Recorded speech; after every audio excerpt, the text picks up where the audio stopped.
Peace and grand rising to the sovereign, original, indigenous, natural, divine heirs. Today is November 23rd, 2023 on the ancient moon calendar, 2024 on the ancient sun calendar. Happy Shukran to everyone. This is indeed a day where the whole earth says thank you to us for all that we have done, for all that we've created, for all that we have given, for all that we've sacrificed, for all that we have blessed the earth with. And I know that's a different way of looking at things, but it's the truth. And we're not saying that out of ego or anything. This is all of us. All of the gods are to be thanked for what they have given and created and done, to include the natural resources, the commerce, the gold, the silver, our heirs, the nations, all of that. And we accept that graciously and gracefully, and then we continue to give, to create, to govern, to bless the earth with more natural resources, more commerce, more land, all of that. Islam. With that being stated, all rise and stand. It's the Islamic terrorist with green. And remain standing into perpetuity.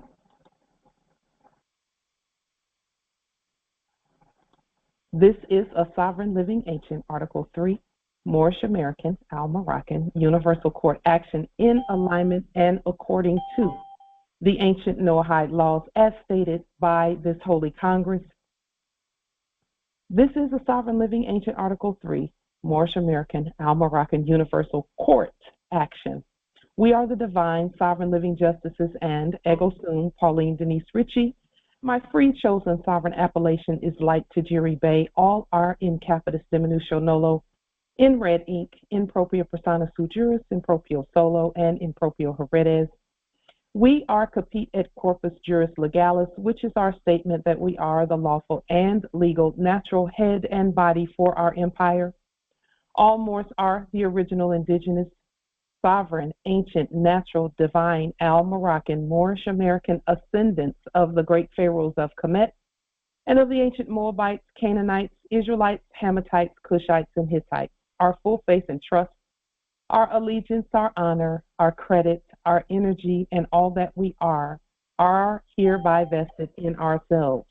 For we are the people who are the original indigenous, natural, divine, sovereign, ancient, Islamic Moslem Empire State for Morocco.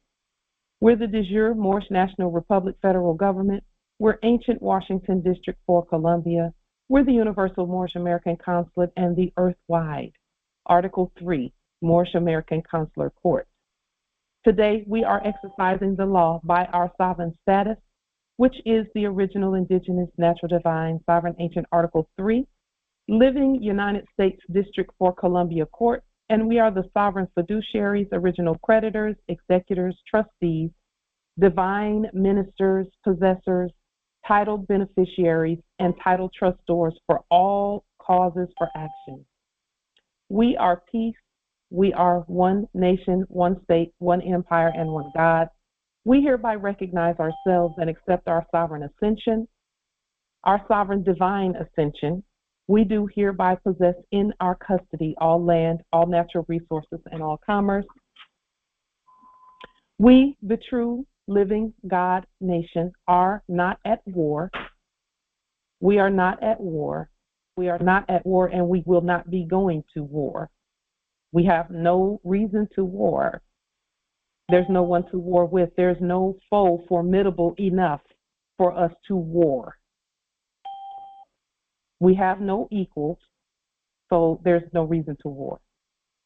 And we hereby exercise all eternal, ancient, original sovereign rights at this time and at all points in time, non-protunct. The principles that we share are not our opinion, even though if it were, we would still have the same opinion. We have removed all dead actors from our minds, thereby freeing ourselves from presumed foreign bondage, and enacted psychological operations, presumed, along with all of our powerful demonstrations and study. These laws and processes that we share are based on principles of stare decisis, res judicata, ancient positive supreme law for the land, long established in sovereign order. Erudite principles and processes for daily practical application to intelligently govern our vast estate every day is what our ancestors have given us to share with the ancient sovereign nations, tribes, clans, states, and governments at earth. And for this, we are grateful. Indeed, we are. We'll go ahead and share our screen so that we can continue our discussions and the making and enforcing of law at earth, Islam.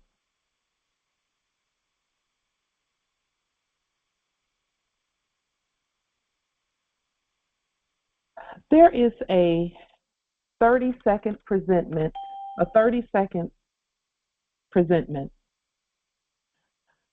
that I would like to share with you. And when you have a moment to review this 30-second presentment, please do so. I won't say much about it. Your spirit and your sovereign filter will be in full use with this 30-second presentment. It is a presentment it's from the last era. It is by a sleeping Moor who started to wake up, but he was so ingrained in the funny mirror, quote unquote, that they had to get rid of him, because he was waking up and he was actually about to go and proclaim citizenship over in the other Africa, and he's a Christian minister. He was a Christian minister. He is Dr. Miles Munroe. He was awake the whole time, but only to a certain degree, because he was, the Christianity, colonial Christianity had, was what he was representing. Very wise. He said some very wise things throughout that last era.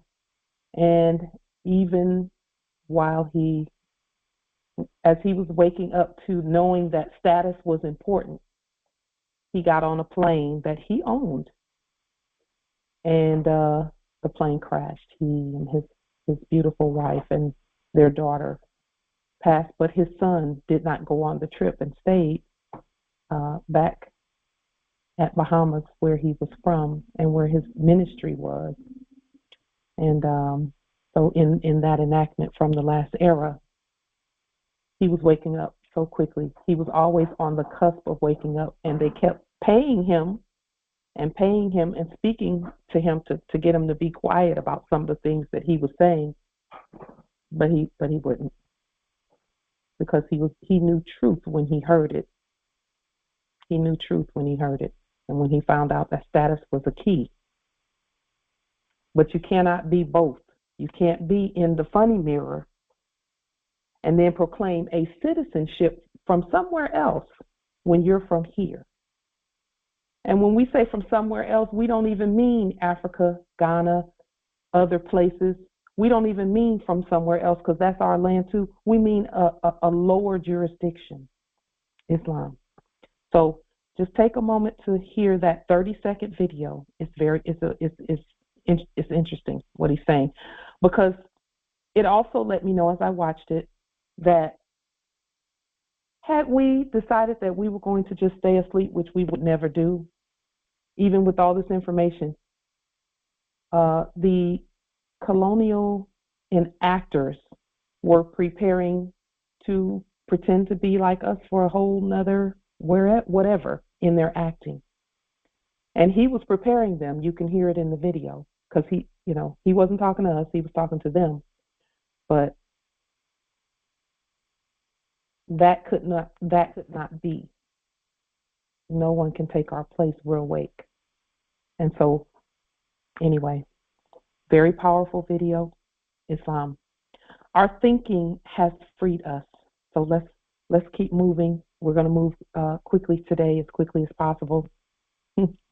Every time we say that, it actually goes a lot longer, but we still move quickly. So we keep our word, but things come up. So with that stated, I have been just waiting for the ancestors to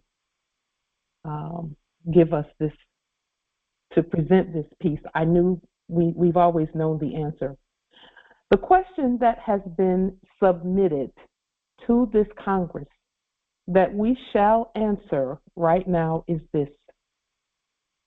And Justice Nathan, this goes along with the question that you asked, kind of, sort of, goes along with the question that you asked about how you use what we've done, the information, how you use the law, because it's information, but it's the law.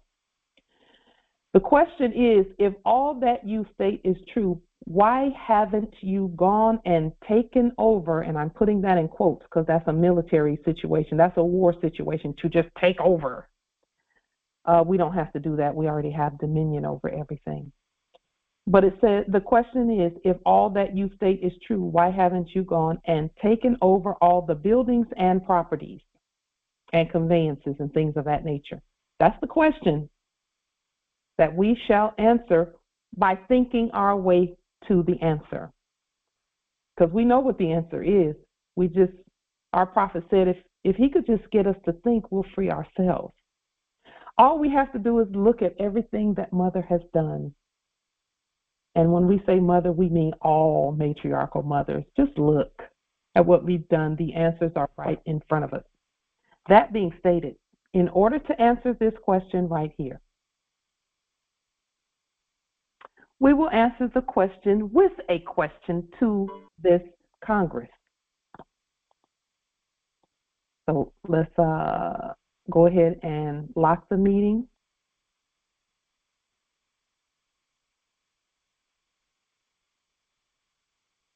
And we'll open the meeting so that we can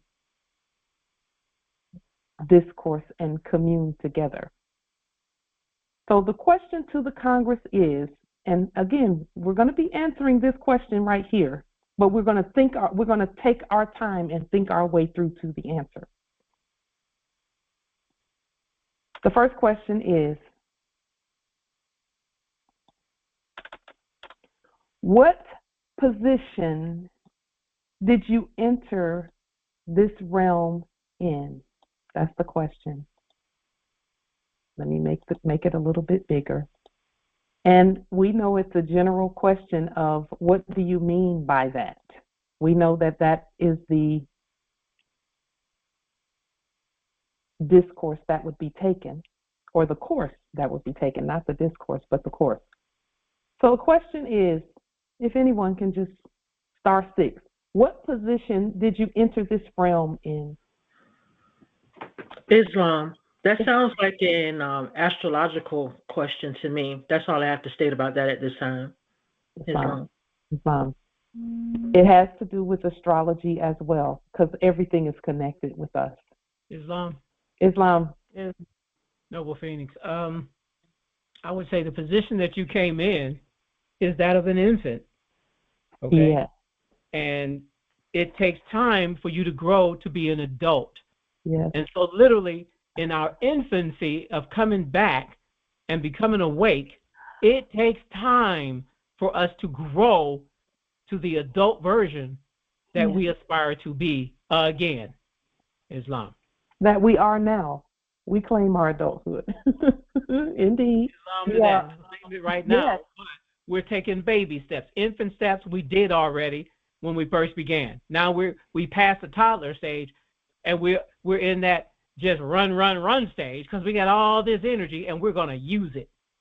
But we have the wisdom of Solomon, as they say, all over us. Yeah. Okay. So we came back this time with our spirit, energy, all in alignment. So wisdom is just all around us, understanding going along with it. Yeah. And we're learning to exercise it in a new fashion because we've come out of, and we got new habits to learn. Yes. New and old habits to break, old mentality, old brainwashing. We get to brainwash our own selves, change the programming, okay, that we were under for all that time. So, it takes time. So that's why you don't run out and just take over everything in that expression. That's why. That's silliness. That's so good. That's so good, Justice Phoenix. That's so good. That's really good. Islam. Okay. Islam. Just a moment. There's a it's for speaking. Go ahead, Empress. Islam. This is Justice Chatali from Kingdom of California. So the question is, what position did you enter this realm in? I entered in crown first. Come on. I knew a matriarch was going to bring. Come on. I came in. Speak crown. it. She said, crown first. Crown first. That's what she said. Was coming with that too. I knew you were, Empress Shasha. You probably just gonna say what's on the paper here anyway. But go ahead, Empress Shasha. I'm just affirming what Justice Shatali said because I was coming with the same statement. Yes. Crown first. Hello. Yes. Come on. Yes. Yes. Yes. Think about that more. Yes. We had to now our matriarchs, our mothers gave us the crown at birth. She gave us that crown at birth. But then we didn't even know we had a crown at birth. And people were telling us, yeah, you crowned at 12:35 p.m. or you crowned at 3 a.m. And we still didn't know that we have a crown. Islam. So now, we came in here crown first.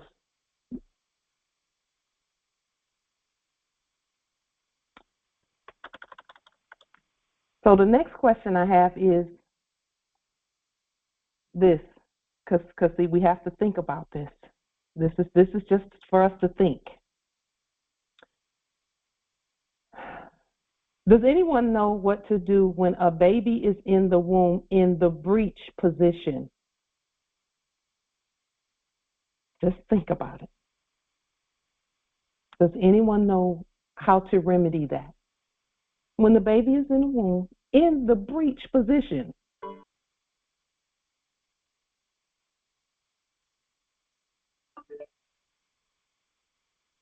Well, Islam, Empress.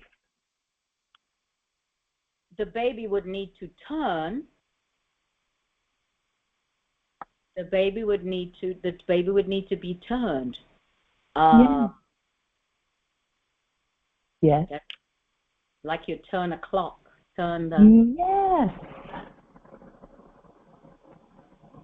Yeah. Yes. I've seen it done, Empress Shasha, where one of our empresses was huge. She was huge. She was like 8.5 months pregnant. Mm. The baby was breech, and I watched a Moorish doctor turn the baby clockwise around in her stomach. Mm. It was because see, the baby was already moving anyway. And he just took his hands and gently, it took him about probably 10 or 15 minutes, and he just eased the baby around clockwise until the baby's head was in the right position. Right position. You know, as you speak that, I'm just getting goosebumps. It's really so powerful. Yes, it is. It is. We are very powerful. Yeah. So now, back to the first question that we're answering. The question that was submitted to the Congress by a court jester, a subject in the office of court jester. If all that you state is true, why haven't you gone and taken over, quote unquote, all the buildings and properties? The answer to that is this: our matriarchal ancestors told us at birth how to navigate. We navigate head first. Mm-hmm. Then we use our feet to go and take and activate the takings clause. Everything that we do it head first, crown first. The same way we came into this dimension. Head first. Everything we do, we think it through. We apply the law to it. We make sure that our system will respond to it favorably. Then walking over and activating the takings clause is not a problem. Our matriarchs were showing us how to govern by the way we came into this dimension. Now, there are some, and this didn't happen previously, but there are some during the last era who enacted coming in feet first.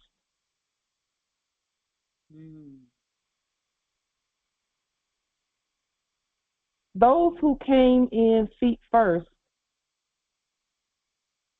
are generally the ones who should go first.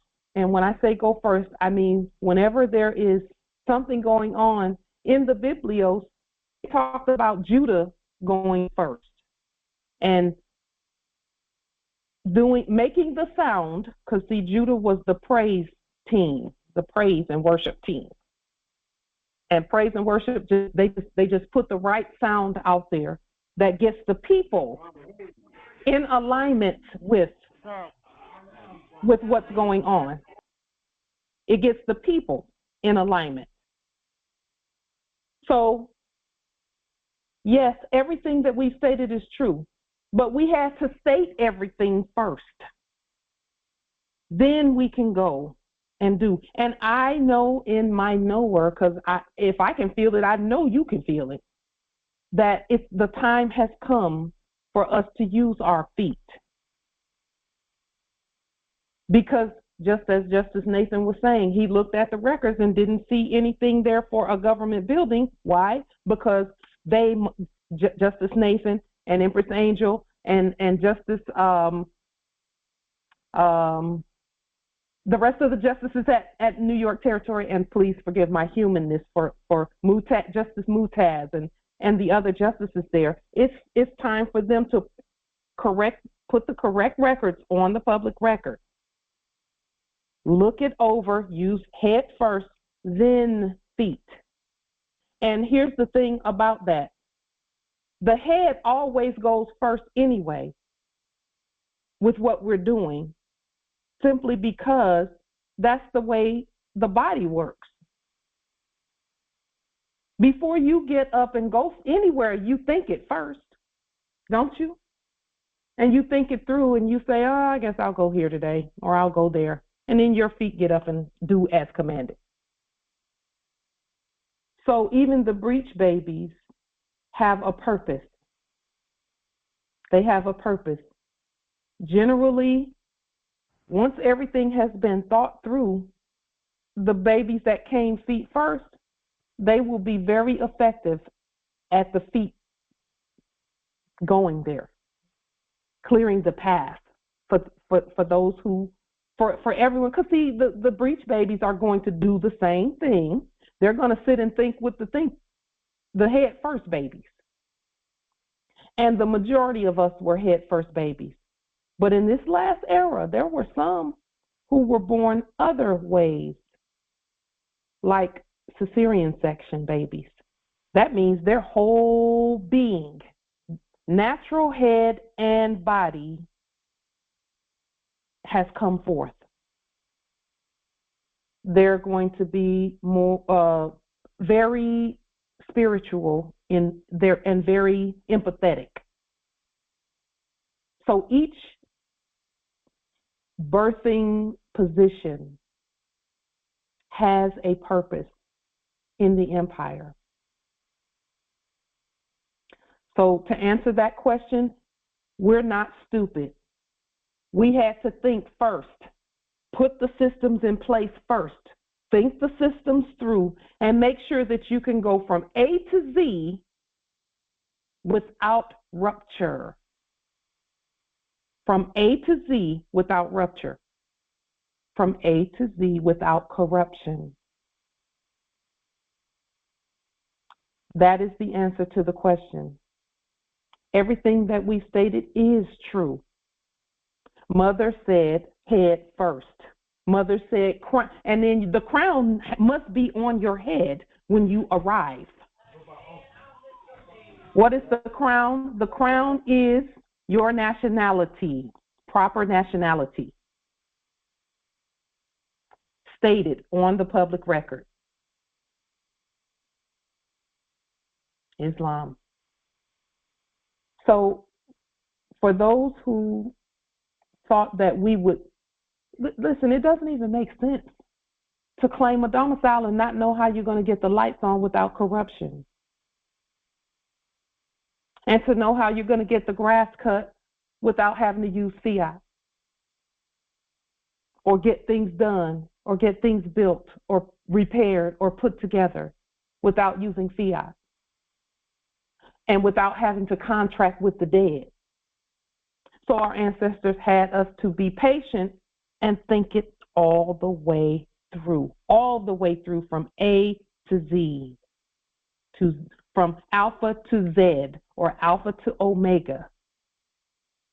And I don't know why they say omega is in the Biblios, because that's actually not the end.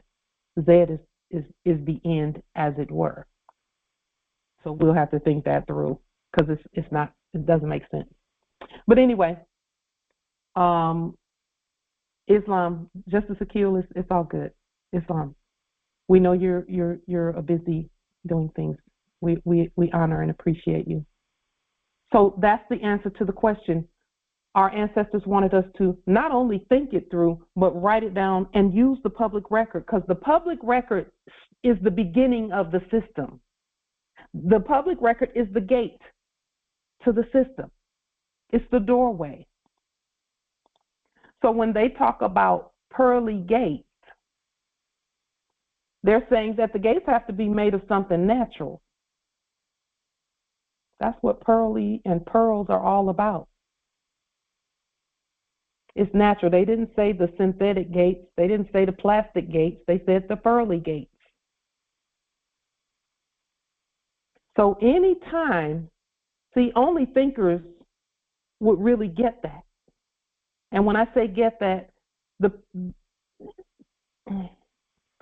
subjects in the office of court jester, they were only appealing to ego when they even submitted that question. They were appealing to ego that would have you think, well, it's mine. I'm just going to prove to them that I can because of who I am. Nope, we don't do that. We're thinkers. We think. We think it through.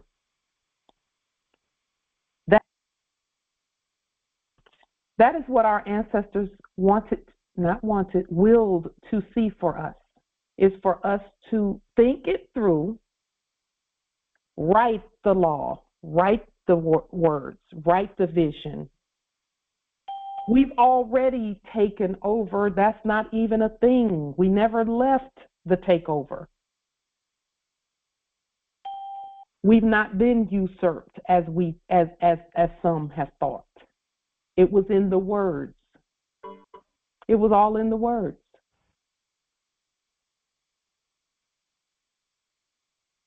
That's what these last 7 years for us have been. And for some of you, it's been 2 years or 3 years or 5 years. And for some, 10 or 20 or 30 years that you've known that you're Moors. You know, so it's that is the answer to the question. Anyone having that question, if they have that question, that means that they're not competent in the first place. That question came from some of the subjects in the office of court jesters.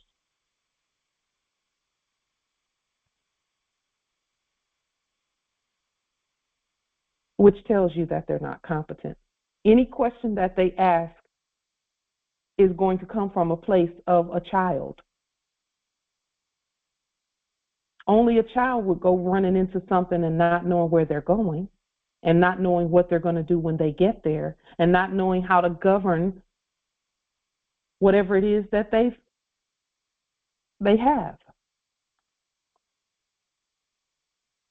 So with that being stated, the position that you came in is how you are to govern. That's why we come that way. Head first, with the crown on it.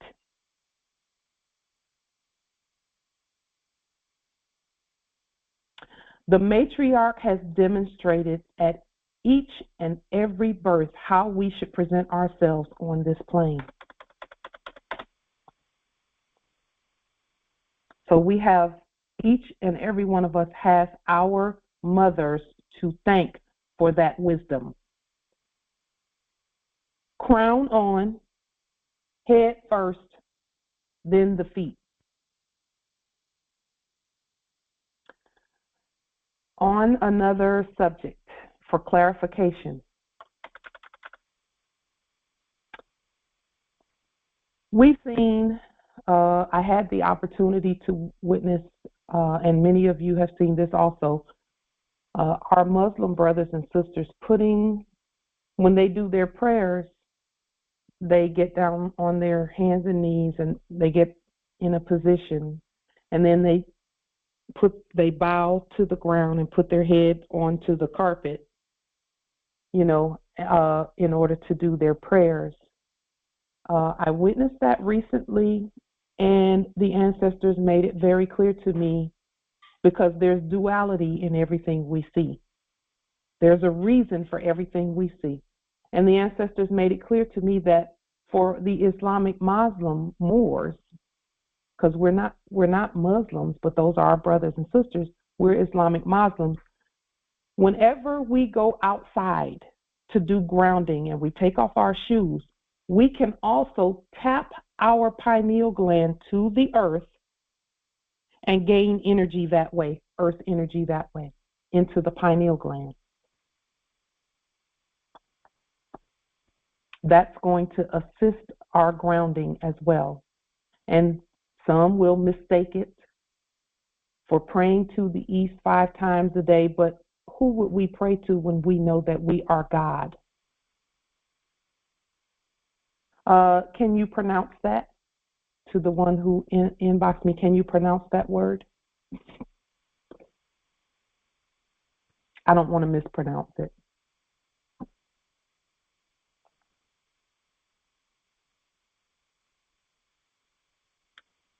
Someone has stated that when they put their heads to the ground and they're praying to Allah,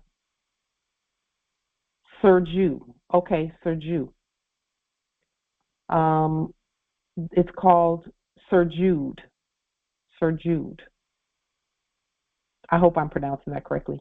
Thank you for that nobility that inbox that information. Sujud. Sujud. Okay, thank you. And that's another reason why we don't criticize anyone for whatever it is they're doing, because all they're doing is they're showing us something, but then we have to put it in its proper place for us. So when we're out and we've taken off our shoes and we're getting that earth energy and connecting with earth, we can get down and tap our pineal glands to the earth 3 times and watch the magic happen. Our Prophet Noble Drew Ali said something similar to that, but what he said was that if you have a dream and you wake up and you can't remember the dream, turn to your pillow, put your pineal gland and your face back onto the pillow and just lay there for a moment with your head on the pillow, with your face on the pillow, and you'll remember the dream. Because he knew. The pineal gland is where all of that information is coming in at. If you're upset and you want to have peace, you know, some people do different things to have peace. That's one thing you can do. Tap your pineal gland to the earth. Connect with the frequency, the earth frequency, because the earth, it vibrates at a frequency of peace.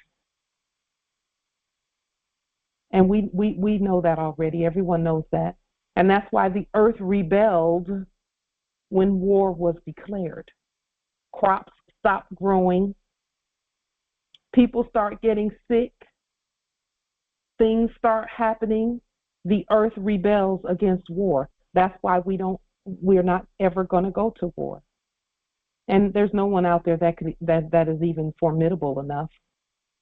It's just us and our subjects. We don't war with them. We love our subjects. So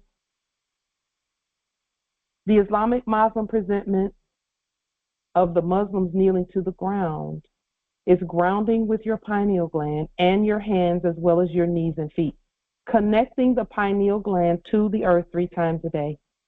We suggest that be a part of your grounding. For those who do grounding, that be a part of your grounding process.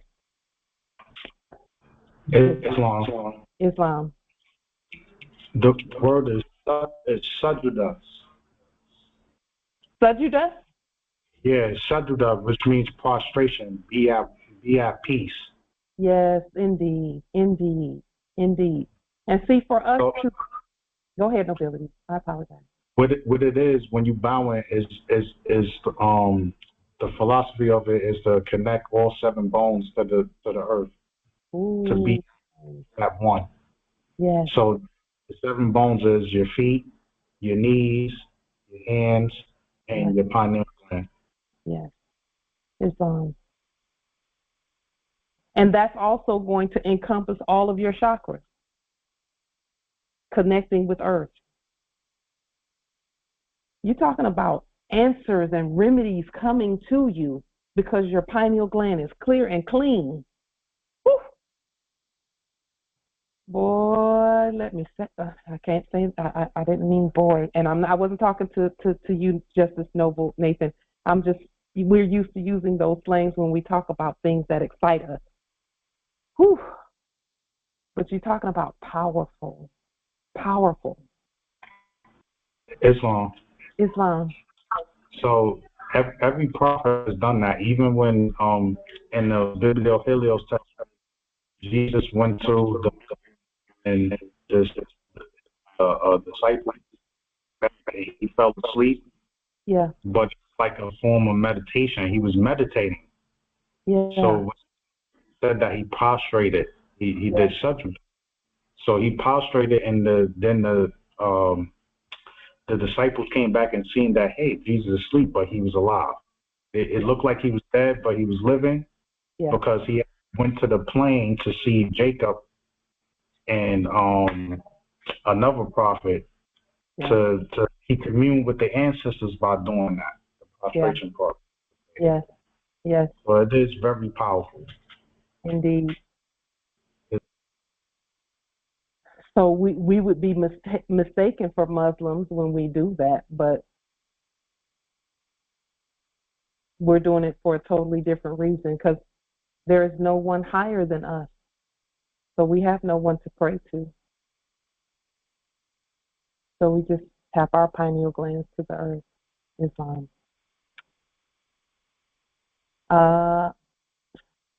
So on another subject, but still regarding the planes, the plane of soul and the plane of earth and all of that, I came across this structure, and this one says the structure of Freemasonry, and one of the other ones said the structure of Masonry. The difference between Masonry and Freemasonry is one of them is a hypothecation of the other. But I came across this this presentment here that's supposed to show the structure of the Masonic order. And of course, I knew I was going to see fezzes. There's a couple of fezzes here, and turbans, of course, turbans and fezzes. The red fez is here, the black fez is here at the bottom. The matriarch is off of her pedestal, and I'm not calling this one a matriarch because, of course, this is a, even in the presentment that's not the right presentment, because this was done by modern persons, so of course they're going to lighten, make things look pale. But even at the top, there's the kufi, which is another form of the fez, and the turbans, the headdresses, and things of that nature, going up the 33 stairs. And I'll say this about that too. What do you notice about those who are at the bottom versus those who are in the middle and on the top? What do you notice about the difference between them?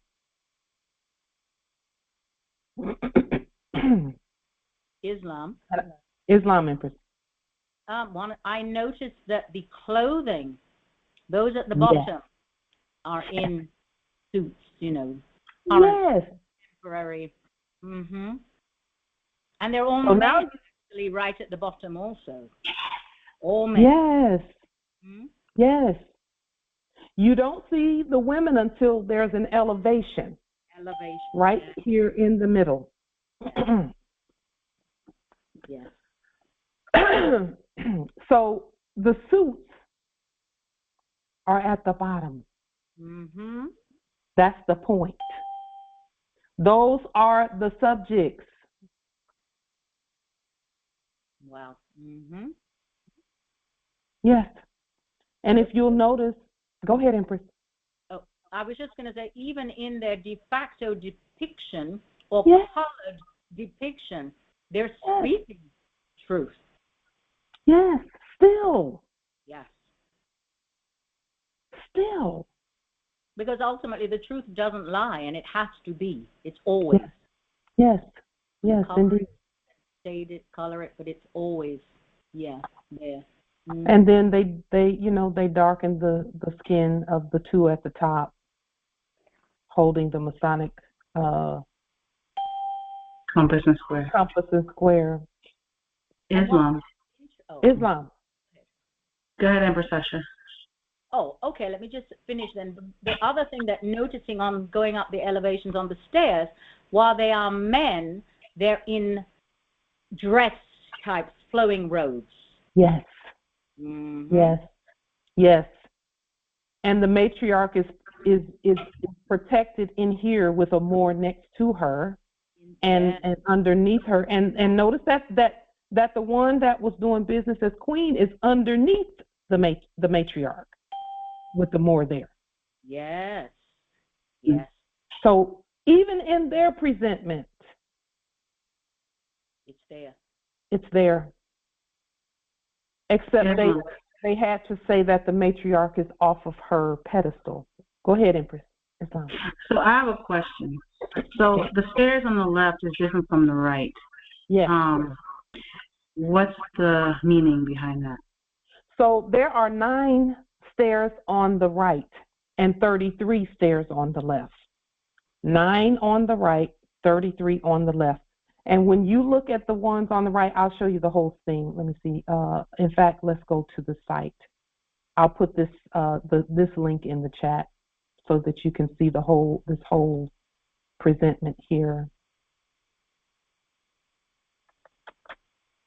There's 9 stairs on the 9th on the right is the degrees that we get. It's like a quick way up to the top, which is what we're doing now. So to get to the top, we don't have to take the 33 degrees that way. We can take the 9 stairs. So let's go to this website really quickly and look at the whole thing, because they show the whole thing on this website. Okay, here it is right here. So from the bottom, there's 1, 2, 3, 4, 5, 6, 7, 8, and then there's one step here, 9. And they didn't go all the way out to show that. And then there's 33 steps here. These first 3 steps is college. Bachelor's, master's, doctorate. That's what the first 3 steps are. And that's why the suits are there.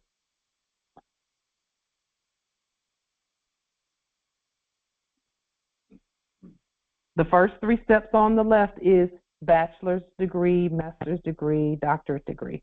Then, once you start going up here, you're getting into the offices. And he's the one that's telling these these actors pretending to be CEOs to go up higher, but they can only go so high. And as you can see, none of them got past this first step. No CEOs, quote unquote. And everyone is dressed the way we dressed in the old days, in the past. And then you can see over here on the left the eye. And that eye is brown, hazel. Repeat that, please. That the color of the eye is a hazel color. Oh, the hazel color. I heard it's my mother's name, actually. I heard that. So I was... Yes. Yes, it's hazel. And those who know what the color of the eyes means for us in terms of that. And again, different eye colors. Moors have all the eye colors because we had to have them first in order for anybody else to have them.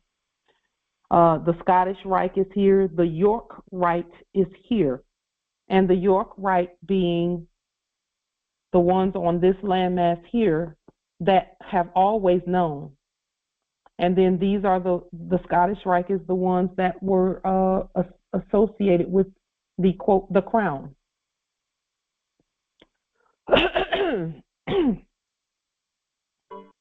So having stated that, again, these offices that we have proclaimed, they have always been ours. We have always been up here at the top, always. So now you can see why when we send out our documents, we don't address anyone that's not a subject in the office of the head. Because it's above their pay grade, the things we talk about. The things that are in our documents is above the pay grade of the frontline people. However, the frontline people are the gatekeepers or subjects in the office of gatekeeper. So it's important to be able to relate to them. And that is why we did this experiment that we've done, where we all started at the bottom and worked our way up. We started as secretaries and janitors and clerks and at the beginnings. Because the ancestors were going to reveal all of the things that are above that to us, just as they've done. Because that's in our blood. Those things are, that knowledge and information is in our blood. But then we had to know how to deal with this down here at the bottom, because it's at the bottom, but it is also foundational for our systems. We have to know the foundational part. We have to know these jobs here, because that's the foundation of the system. The system.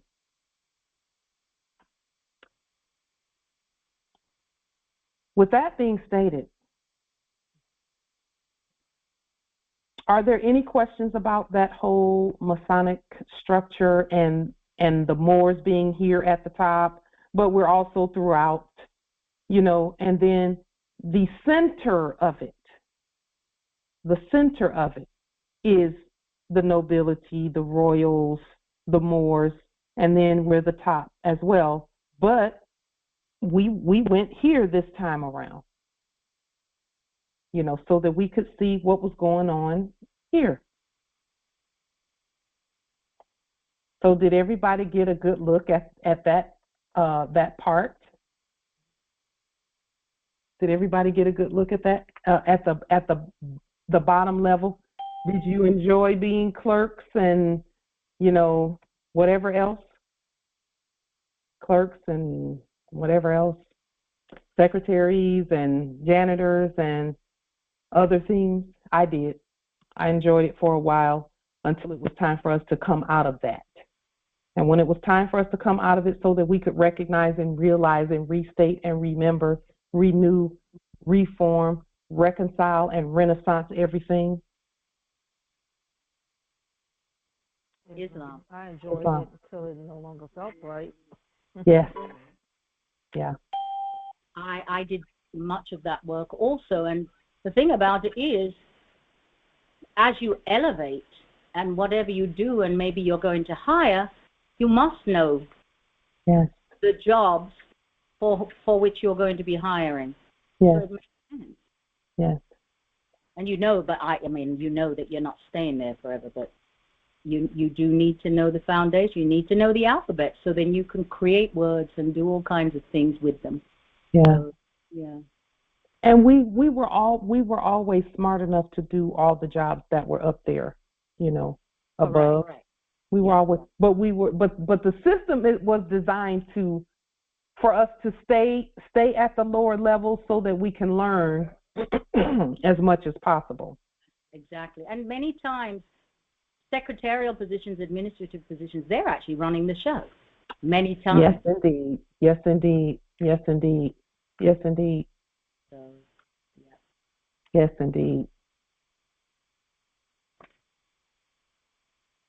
So with that being stated, this is just more clarity on why we've been doing the things that we've been doing, why this experiment, why the last era, why did we have to go through that? I mean, it was so that we had the skills to foundationally put our own systems in place. Everything that I learned in the last era, I've used it since we've been governing. My computer skills, my purchasing materials, acquisitions, analysis, contracting, all of that. Everything that I learned in the last era, in that enactment, I've used it since we've been doing this work.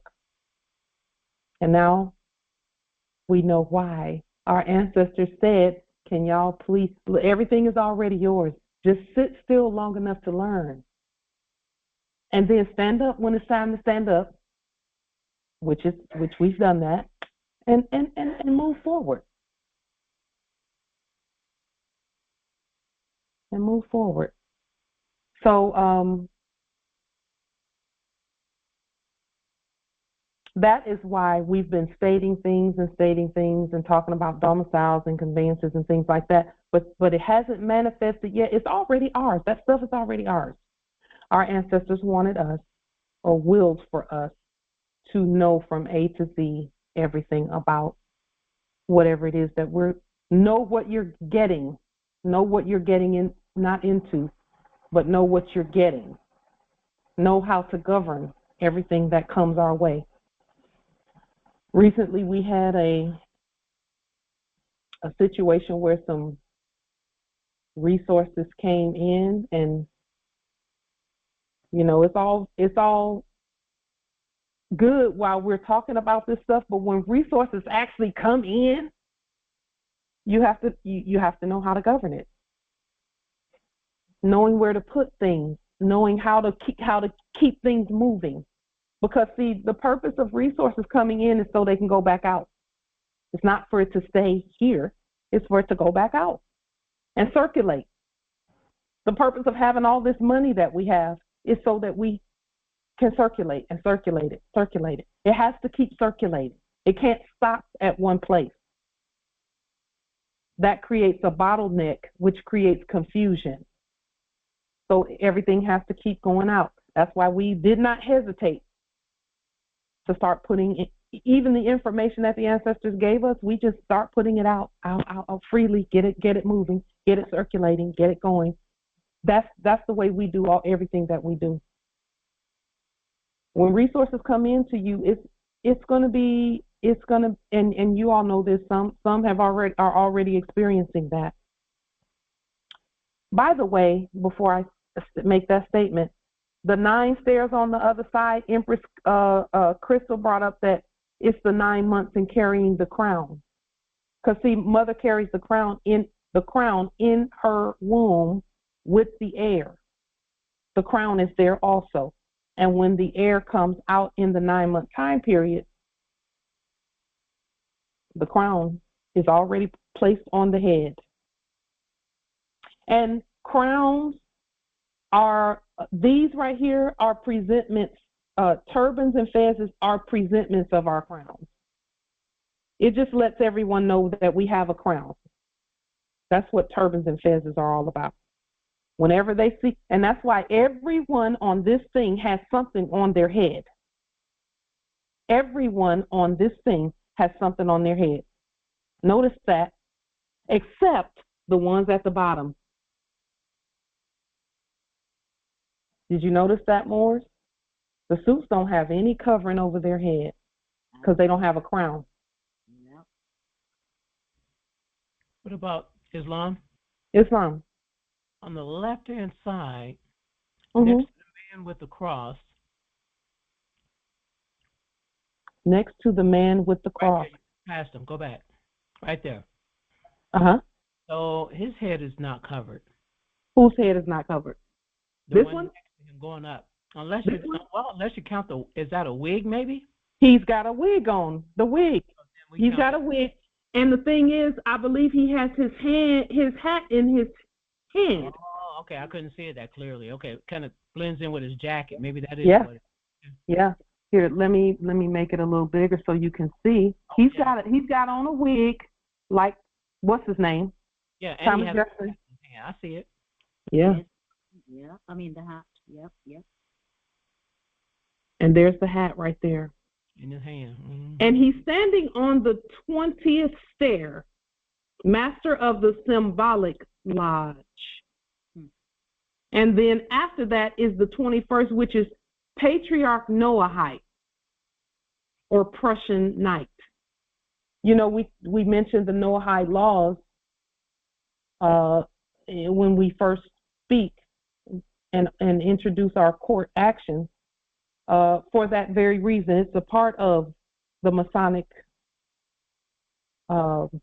structure, which is government structure.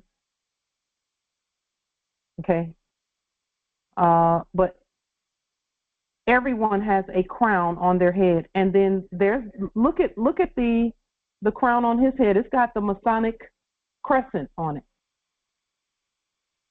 In fact, everyone has either an X, a crescent, or a star, or something that has to do with Islam on their clothing or as a part of what they're doing. Everyone has that. A scepter, the golden scepter, Prince of Jerusalem, and Knight of the East or Sword Knight of the East. So those are the 2 steps he's on. And then where this woman is, it says Daughters of the Nile, and she has she doesn't have, it's not a crown on her head, it's a It's an Egyptian crown, not like this one right here. Order of the Eastern Stars, Job's daughters, the Rainbow Girls, Order of the Moli, the Grotto, Tall Cedars of Lebanon. So just when you have some time and you want to really kind of just look at the structure, and then of course up here at the top, let's just go ahead and make this clear. 33rd degree sovereign. This is the only place that the word sovereign is mentioned in the Masonic order, is up here where this more is, right here. 33rd degree sovereign grand inspector general.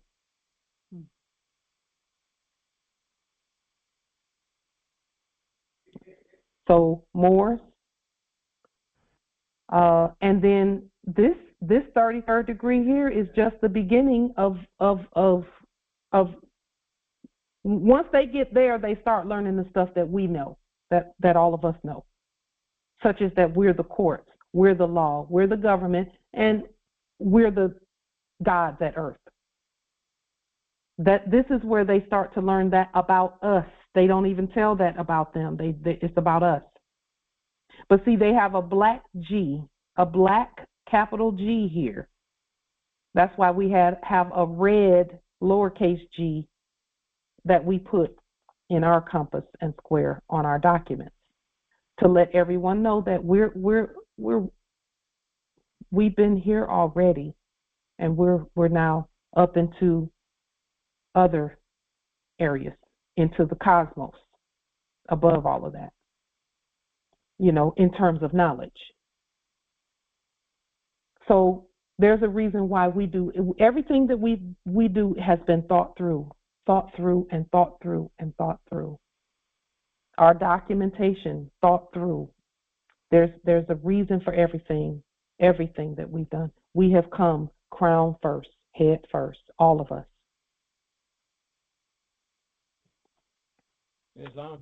Islam nobility. After going through, I'm now on my maybe like 15th or 18th bond that I'm doing with the state of Florida, Orange County, etc. And I got to say this. We have done, from an insurance background, I comprehend the bonding structure a lot better than perhaps. And I have to admit, when I first looked at this, I said, man, I've never seen anybody fill out these forms and see them work in the old mirror. A lot of people were trying. I didn't even try. Okay? Because I'm like, I know there's too much I'm missing. And until I see that it's done correctly and it worked, I just didn't fool with it anymore. All right? Now, I've been taking my time going through these 15, 20 that I had to do. And I'm down to my last 2 that I have to still put out and get everything mailed off at once to the Treasury, to our Treasury. But it's being recorded. It's been recorded in our court, et cetera, et cetera. That's what's important. Court action done, and the bonds are going. But in looking through the language, the wording, I have to admit, I'm impressed with what we have done. I am impressed because it took me reading it several times to comprehend and put 2 and 2 together and say, oh, that's why we're doing that. That's what sparked me today when you say there's a reason why we've done everything. Now I've made enough connections where this is on solid ground in my own mind. And there is nothing, and I do mean nothing, to shake me off of that strong foundation, because I've read through it. I looked at the old way and the way it was restated, and I said, now this makes sense. This is recreating it to our use, to our benefit. And I see that all the way through. And I'm just like so proud of what we have done here. Yes. So, to everyone that was involved in putting this together, for the ancestors, for everybody, okay? And all the energy that went into it, this is a work of art. Yeah. Okay. And it's a work of manifestation, because that's what's about to happen. That's what is happening. So Yes, gratitude. Indeed. Islam, gratitude as well. The ancestors kept us off of the bond thing until it was time. And then when it was time, the information came. And they actually let one of the bonds work on the other side, but it was done by Cellebrate, my brother, Cellebrate. He did a bond and got one of my nephews out of jail in Georgia. Yeah, he told me about that. Yeah. I didn't get to go into details, but, you know, he told me about that a little while back. Okay, so our process, we restated what he did. So Cellebrate is very, very, very high level. Very high level. He's good. He's really good at what he does. And I'm just grateful. Cellebrate, and many of you know that Cellebrate was a founding father of this reactivated Moorish American consulate and Moorish, you know, this arm of government that we're doing. He and myself and Sage, along with Grand Sheikh Taj, and then came, you know, Justice Abbasi and Empress Sharon and Justice Jamal and just many others, beautiful Moors. Myself for that. Yeah, Islam. So with that being stated, there's something about Cellebrate that is just magnificent, because even when we first started doing this work, Jamal, our brother Jamal, and many of you know Jamal, Rise of the Moors Jamal, was on the judiciary at that time as well. This was back in 2018, and Jamal was detained. And at that time, the people at the jail, the subjects at the jail, said, if you can have your consular general to call us, we'll let him go. And so Cellebrate called, and they let Jamal go. And that was on a Thursday. And Jamal talked about it in one of the recorded meetings from that time period. So, you know, our ancestors know what they're doing. They were preparing us even then for now. So with that being stated, patience is, yes, Islam, nobility. Question on that, if I could. Mm-hmm. When we bond up the new office on the land, let's just say, for example, there's a separate company that you levy, but I don't want them to be reactivated on the land, okay? Because they are, let's just say, a bottom feeder in the old area, and that's all they did. And they did it very effectively. But they have no place anymore because all debt has been forgiven, so there's no reason for them to exist anymore. I think you know what type of entity I'm talking about. They go and collect things and you know, collect debts, okay? So when you do not rebound or bound them to the land, you don't create a new bond for them, you just lien and you levy and take possession, it's basically over with at that point for them. Is that correct? So here's how that works. When you lien and levy, you have terminated the dead ability to do anything ever. When you bond, you're not rebonding them, you're rebonding the resource or the system. And when you're and you're not rebonding a dead system, you're activating the living one. In other words, whenever debt collectors go out, they're not debt collectors in our state.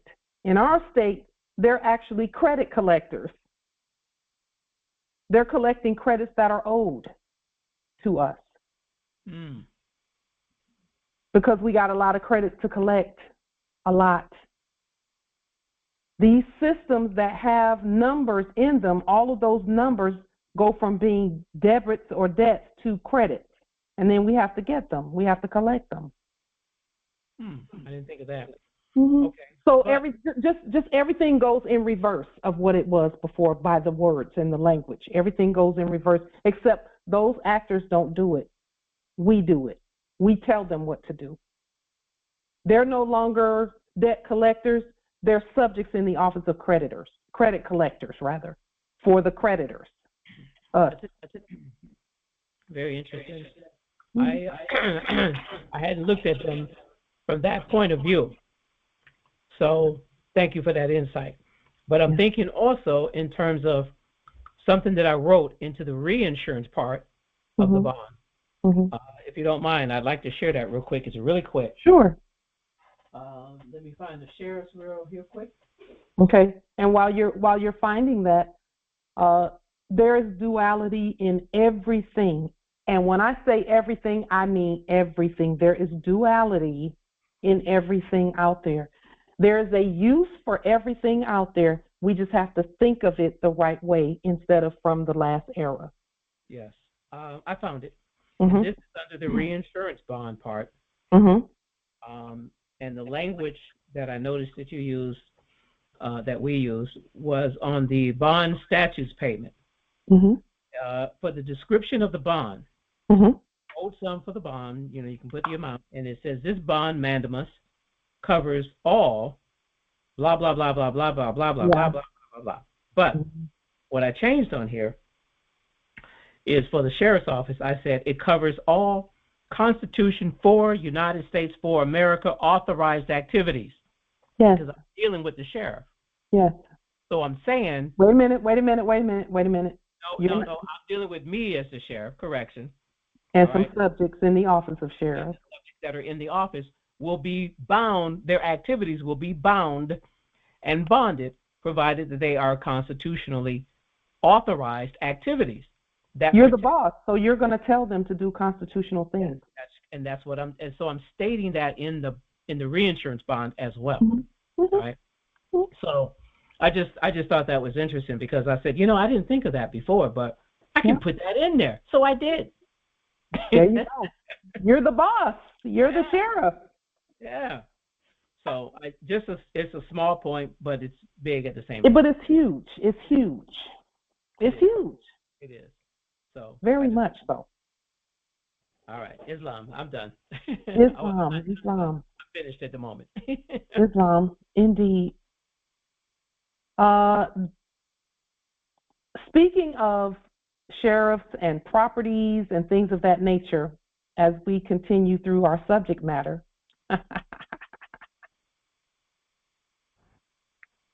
this came across my purview recently. It says on the screen that all real estate closings are on hold. Cyber hack at nation's largest title company.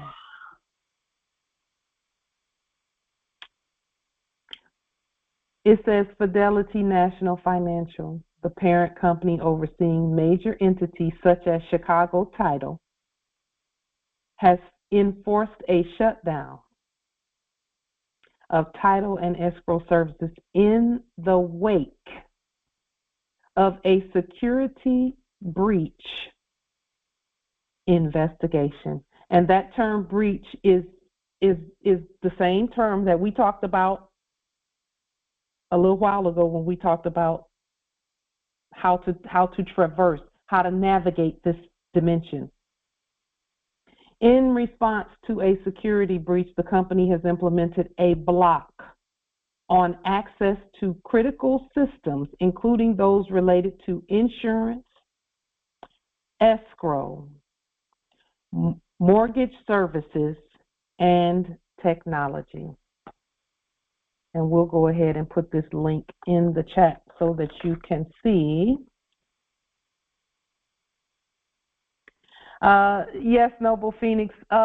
You could say that, but they lie all the time anyway. And the link to that, here, I'll place it in the chat, is in the chat. So, Morris,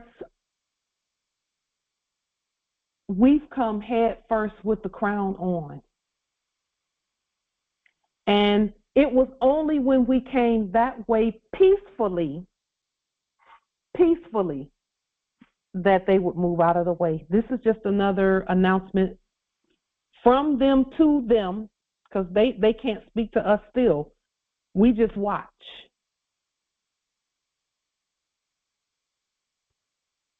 We knew this would happen, though. But see, again, Moors, we had to take that office and use it. We had to title things. We had to insure and bond. And see, this is the bonding piece right here, Noble Phoenix. The insurance part for properties, we have conquered. No, not conquered, because we weren't at war. But I like that word. We have concurred to do bonds. And when we do it, listen, when we're competent, they will yield. We've stated that for years. And there it is. That is great news for all. And we didn't even, this is the thing, we didn't even need them to say that. We should not need them to say things like this. However, we told them to do that, to enact that. Because that means that A to Z has been done. That's what that means. A to Z has been done. Domiciles are not just about a mortgage. It's also about insurance. It's about technology. It's about escrow. It's about title. Okay? That's what one domicile contains, those ingredients.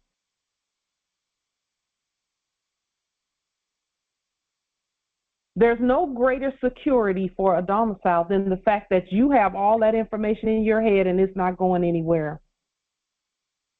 That if everything burned up, you know how to create a title. You know how to bond. You know how to levy the property. You know how to do all of that. And you can go anywhere and write that. You can hand write that out. You can recreate it. If all the computers blew up, you could recreate it. So which they're not going to all blow up. But I'm just, but you know what I mean about once we have it in our crown, once our crown presents itself, once our head is there, our feet won't have a problem. We won't have a problem with fakes coming, talking about, I need to see some ID. Because the crown and the head is there, and now the body has come too with it. So that is your protection, is your information, your knowledge that you know. That protects you from everything. Not guns. Not guns. Knowledge. And with the right knowledge, you don't even have to worry about a gun. You don't. But since Moors some Moors have that in their energy, okay, let's just make sure we do it right. That's all we saying. It's restate and record the gun properly. Then it's not even a gun, it's a firearm. It's a firearm. And we're going to show you why it's a firearm and not a gun. Guns and weapons, because that's what they call it really. That's really what that word, if you pronounce that word right, it's not pronounced weapon, it's pronounced weep-on. Weep-on, isn't it? Speaking of word magic, those stories about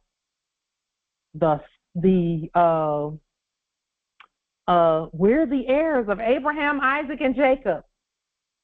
And they point to a son when we know sons can't have babies. The womb men have the babies. The womb men do that. So then, well, what is this Abraham stuff? What is that all about? Ab means from. Ra, which is God, it means God. And Ham, which is a people.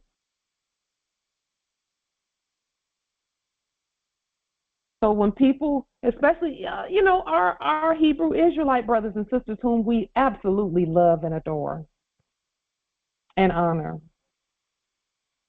they put a lot of emphasis on Abraham, Isaac, and Jacob and the Bible, the Bibliotelio text. We present this clarification on the duality of that presentment. So we're not bashing them. We're not denying what they're saying. What they're saying is true. All we're doing is a little word magic, a little etymology, and putting it in its proper place where the Islamic Muslim Moors are concerned. Islam. Adding more remedy for those who have had issues where firearms are concerned. Please stop calling it a gun or a weapon. That word, weapon, indicates that there's some need for defense. We are our own protection. See, when you look at that word, and again, people who use that word, we're not mad at them. But let's just pronounce the word the way that it's written.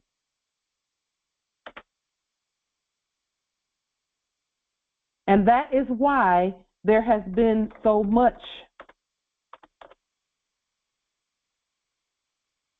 Yes, Empress Chris, you just jumped ahead with your crown on, coming with the information. Yes, fire is a natural element. The fire signs are Leo, Aries, and Sagittarius. So we already know that there's going to be an inclination towards firearm energy or firearm activity.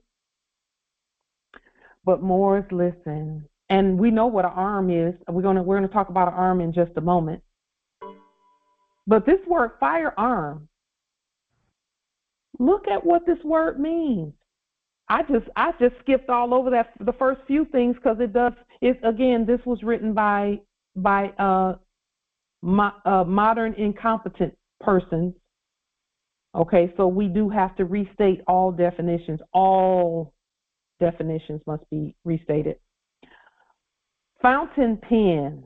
A firearm is a fountain pen. Come on now, what have we said about our red pen and our right red thumbprint? The right red thumbprint is a firearm. Why? Because what is an arm? It's a joining, a joint, a shoulder, armus, harmos. And this word harmos in the Greek is the root word of harmony. It says here in anatomy, either of the two upper limbs, especially the part extending from the shoulder to the hand. That makes the hands firearms. They used to say your hands are a weapon, Firearms right here. Always have been. Fire, the natural fire. The natural fire. In zoology, the corresponding limb of vertebrate animals. Also, and again, this is written, you got to remember who this was written by. Also, in general, any limb of an invertebrate animal as the ray of a starfish. Anything resembling an arm, any part projecting from something larger, as an arm of the sea. Anything projecting from something larger. One sovereign projecting from the whole nation of sovereigns is still a firearm. A peaceful one at that. But it will get the job done. But she or he will get the job done. Anything commonly in contact with the human arm, especially a sleeve or a garment or a support for the arm of a chair or a sofa, etc. Firearm, anything thought of as functioning like an arm.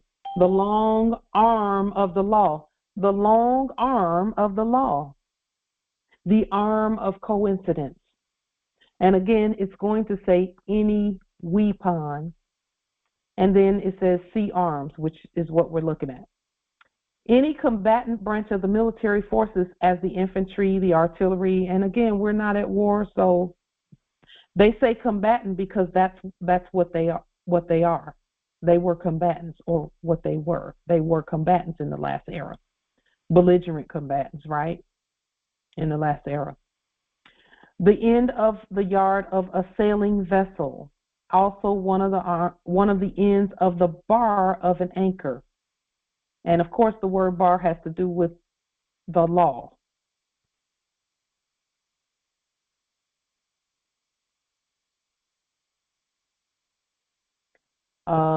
Here, the word arm, to equip with weapons. This is as a verb transitive. To provide with protective covering, to fortify. To equip or provide with anything advantageous or tending toward greater strength or efficiency, as he armed himself with proper passports. To arm the younger generation with an adequate education. To provide a magnet with an armature. The synonyms for the word arm is to fortify, to equip, to furnish, to attire, to array, to dress, to supply, to give to provide with. Arm, to take up arms, to equip oneself with weapons as the nation's arm for war. And again, we're not at war with anyone. Our precious blood, first and foremost, we honor our blood so much so that we don't risk our blood being shed. We don't risk our blood being shed. That in and of itself is against the universal order. That's against the law.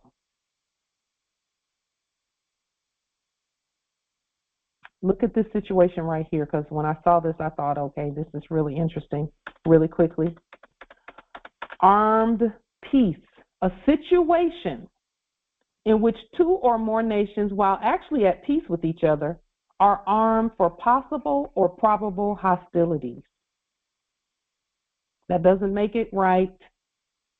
It's just a word and a statement, or a saying, or a definition that we're going to rebut that. Either it's peace or it's not. Either it's peace or it's not. Do we have arms? Yes, we have arms. Here they are.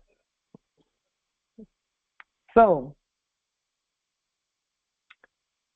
in talking about arms and discussing that,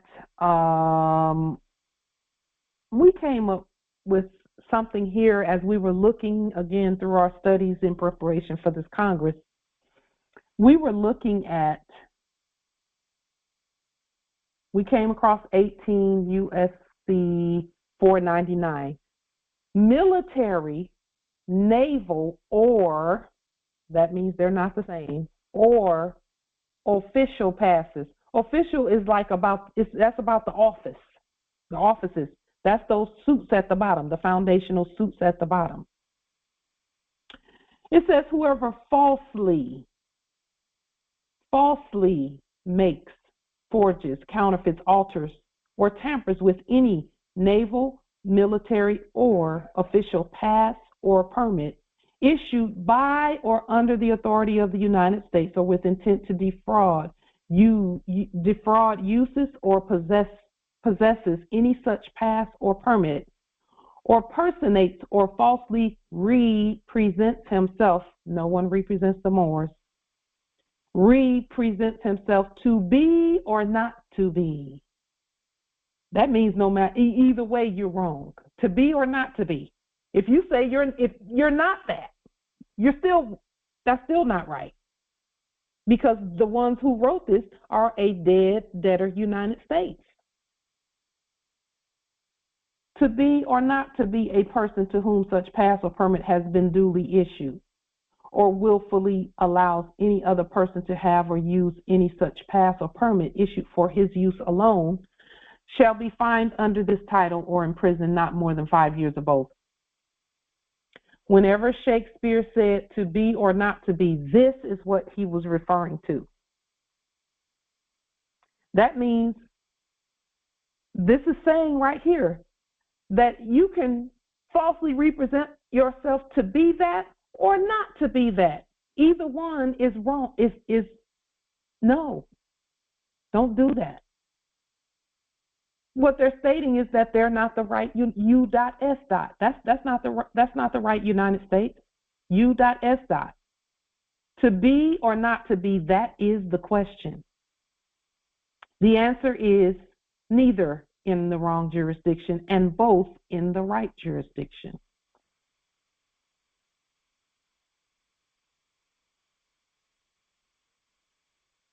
The nobility brought up the question about the sheriff. Well, the sheriff and the county, the most eminent dignity of a subject before the conquest. That's some wording right there. The most eminent dignity of a subject before the conquest. He had prefectus or prepositus comitatus and had the charge and custody of the county. But this authority is now vested in the sheriff. Let us just note for the record that this word county and this word county are the same word. They're still the same word. Still the same word. So we know now that the way you spell it has everything to do with who's actually writing it. We've not seen them the actors spell county this way, but it's a word that has to do with the sheriff. And then county court. A court of high antiquity. I'll just stop there with this one. We don't even need to go any further. That means not modern. So who really is the county court?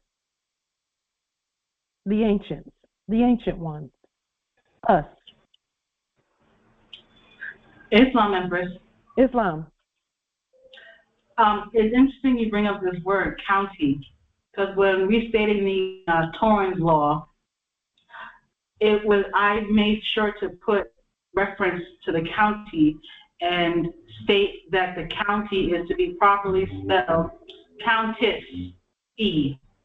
Because I had a conversation with Brother Mutaz, and he was like, yes, Countess was that nobility title that the Countess, ruled the land.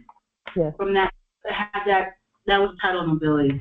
So Countess is that the proper, how do I say, no title. Yeah. Yeah. Indeed. And that's dark energy right there. Yes. Yes, indeed. There it is. Islam. A court of high antiquity. Done. That's it. Then you already know who are the heads of that. You already know. And just you can read the rest of this. Now, in my studies, speaking of what we call ourselves, because you mentioned Countess, Empress, you mentioned those titles and how we state those titles and what we call ourselves.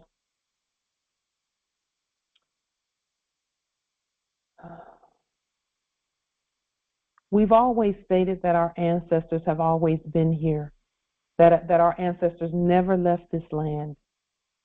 And so it's important that how we state who we are be in alignment with what our ancestors stated.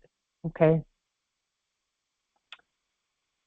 So in my studies, as we move to further subject matter, I came across an article simply because I had to do some research.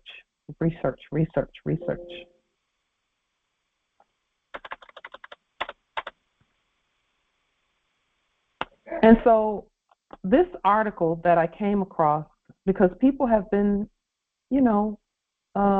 those who are not awake yet do not quite understand or overstand the difference between a Muslim and a Moslem and the Islamic Muslims. Because in a couple of Congresses ago, we stated for the record that the United States, the living United States, has always been Islamic Muslim. The living America has always been Islamic Muslim, and the living Al-Morocco has always been Islamic Muslim. The Maghrib Al-Aqsa has always been Islamic Muslim, always been that. And Islamic Muslim is not a religion, as it were, in the modern sense. It's a religion in the ancient sense. The ancient sense being the law. And so I came across this article about the difference between Muslim and Muslim. We'll go ahead and put this link just for those who want to just read it. We're not saying that we agree with everything in the article. What we are stating is that it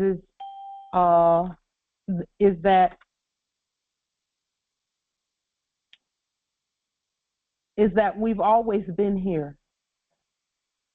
We're going to continue to state that, and then we're going to continue to manifest that our ancestors never left this land.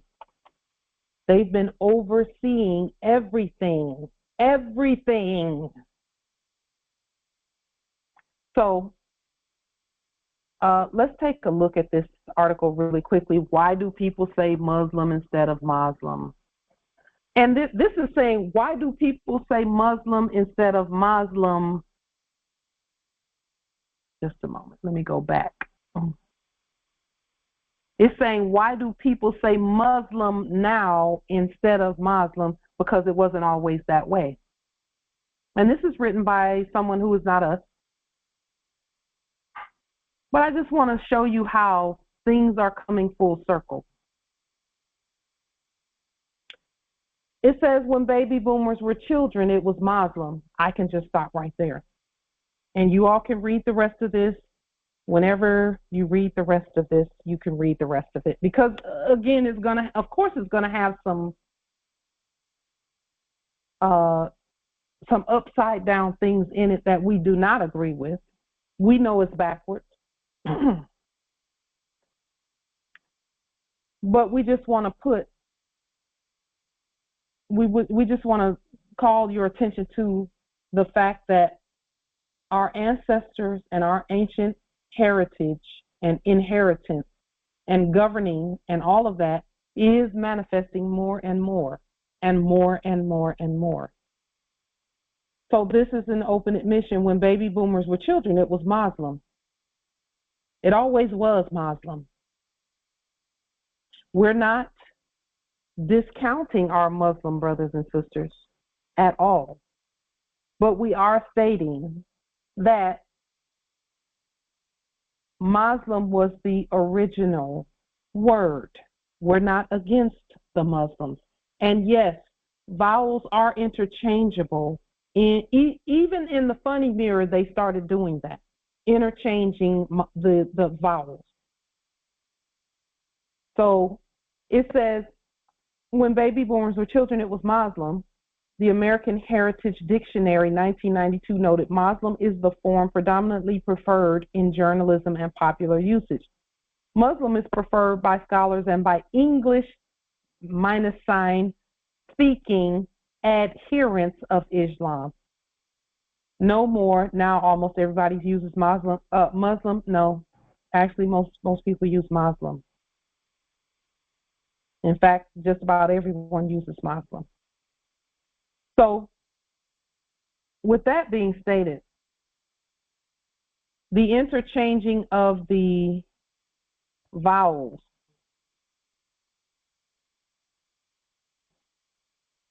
we're the Phoenicians, original Phoenicians, and so that gives us the authority right there, because we are the first to state however we choose to state, and our Muslim brothers and sisters can state however they choose to state.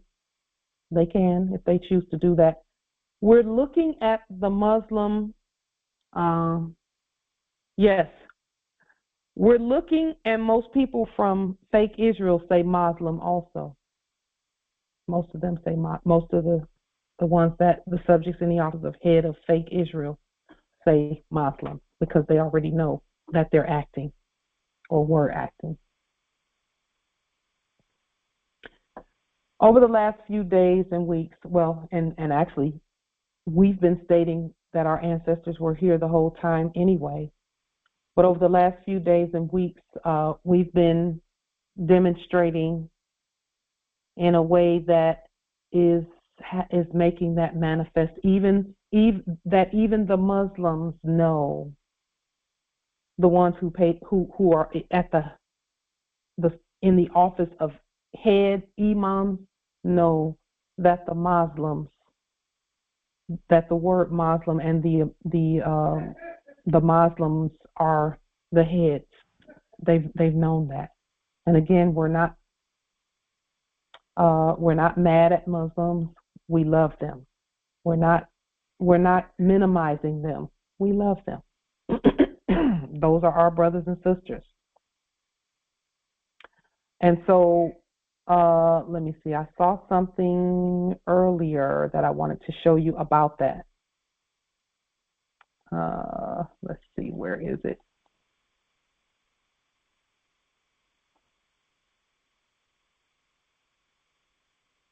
Okay, so what we'll do is I'm going to pull it up.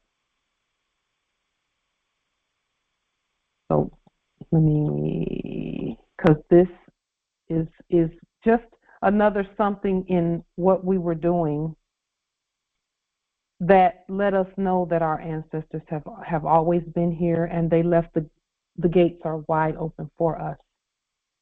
Let me just pull up something that I saw here. Just a moment.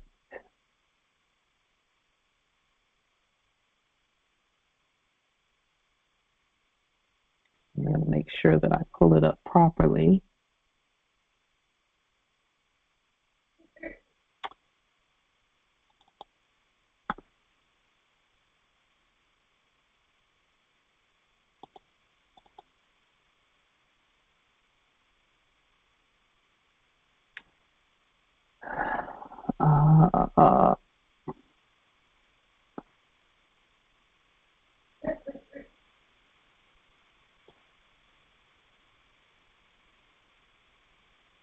Just one moment.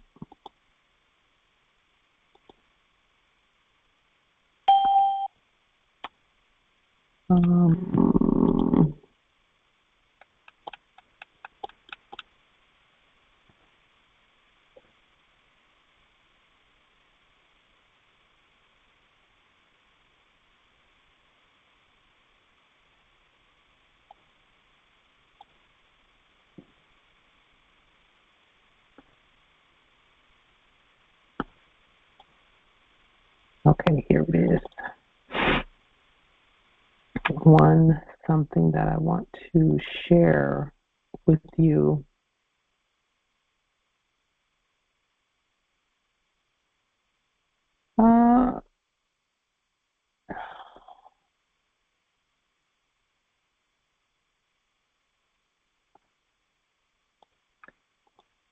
So over the last few weeks, the ancestors have been showing us.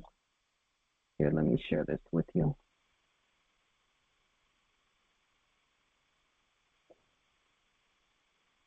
Have been manifesting the Muslim presentment here at America.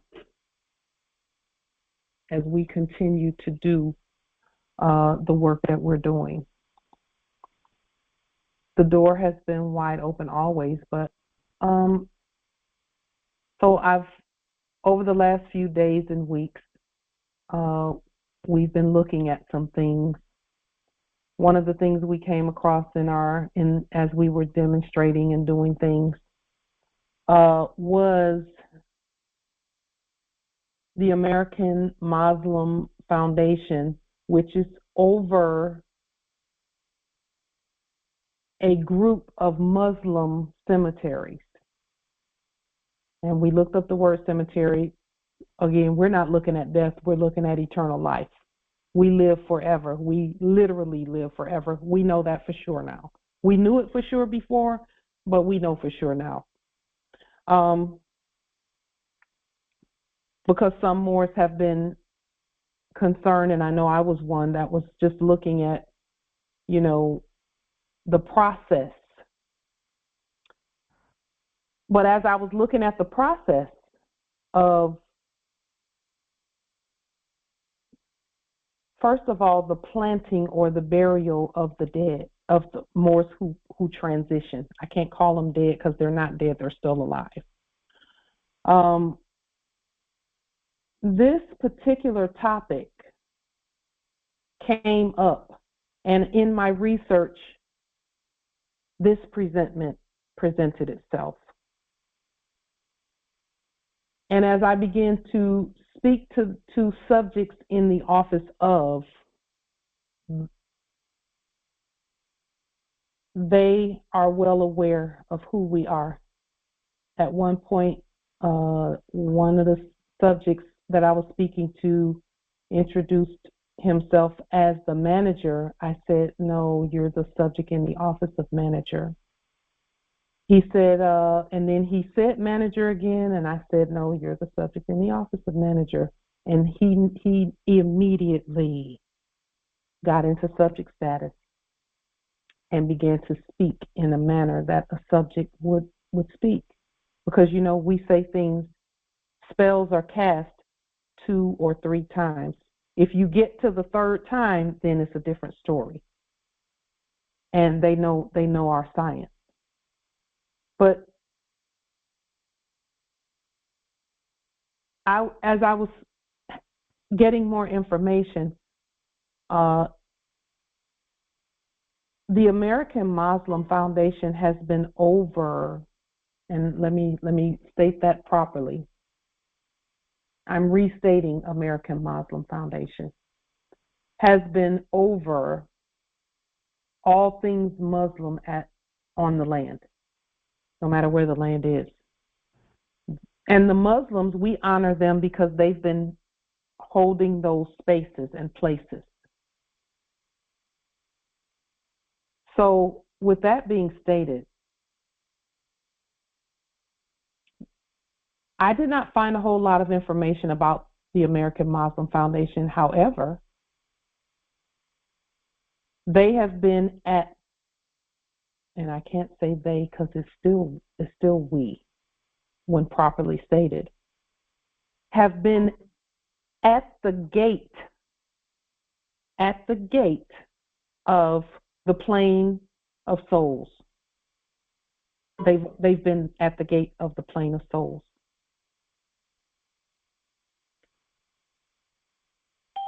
So with that being stated, I just wanted to point this out, that this American Muslim Foundation, yes, indeed, Justice Harold, thank you for that in the chat. Just to point this out, that even the subject in the office of, as I was further inquiring, knows that and stated that the Muslims have been at the forefront of everything that has to do with the proper presentment of who we are in terms of everything, really. Everything. The temples and everything. has to do with us. I looked up the word cemetery, and it means it's a word it essentially means a temporary place of rest. It doesn't even mean what we thought it meant. It doesn't say dead people, it says a place of rest, not dead, rest. So I just wanted to point this out. Those who want to do a little research on the American Muslim Foundation, and yes, we hereby speak on the public record a lien, a levy, and a bond. Because remember, we spoke about the office for the dead. We spoke about that in the moment we spoke about that. This came up. So it's really the office for eternal life, which would then take the place of a church, quote unquote. So with that being stated, let's move to another subject, another topic. Just take a look at the American Muslim Foundation, because that foundation has been around for a long time. Therefore, lien, levy, bond, some things we had never heard of. Because, see, the reason we're looking at that is because they hold a lot of the dual clarifications that we talked about earlier, where Muslims pray, and they bend down and they do their prayers in that manner. And we know when we do that, it's a life-giving, presentment that we do, where we're gaining energy, matching energies with the earth, and also giving the earth energy. We're giving the ground energy. We're giving the crops energy when we tap our pineal gland to the earth. We're literally making the ground produce life when we do that. And there's that duality in everything that the Muslims were doing. And this is where Muslim and Muslim meet, at the plane of souls. So that's another reason why we wanted to point this out. If you'll notice, their logo is a book with a red sun coming out of the book, because they know it's about the words too. With that being stated, on to another subject matter. Does anyone have any thoughts? Because there's duality in everything. Does anyone have any thoughts about the not Christmas, but winter solstice? Because, see, at some point we must celebrate. And for us, celebrate has to do with the word celebrate, has to do with the cells in the body. The cells in the body. So when we celebrate, it has to do with life and living.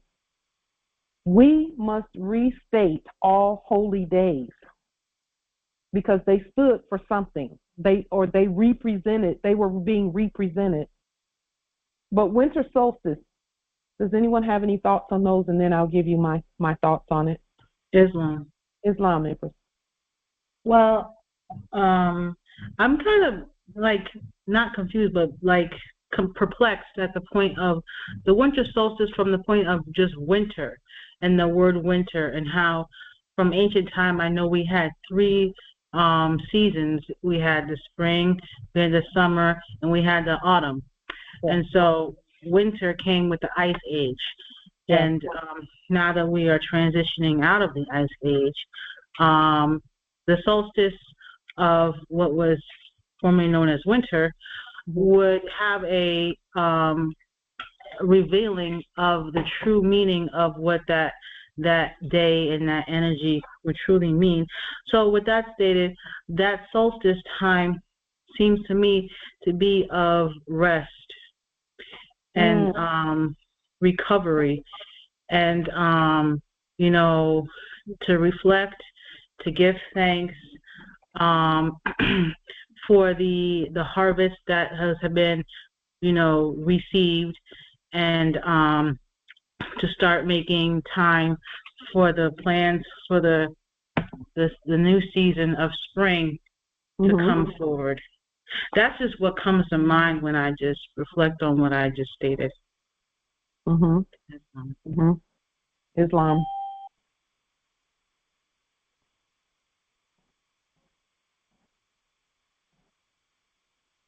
In the Biblios, in Genesis, the 8th chapter, verse 22, 21 and 22.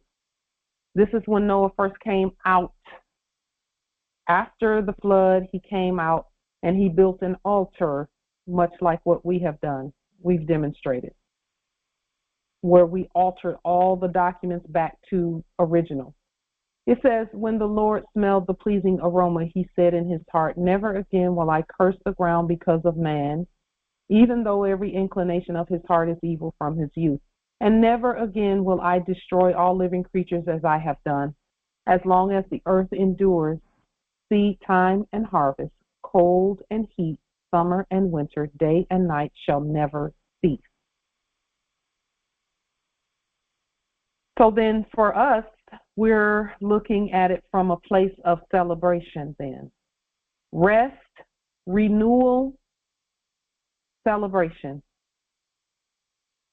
And so winter solstice celebration for the bloodline and birthright.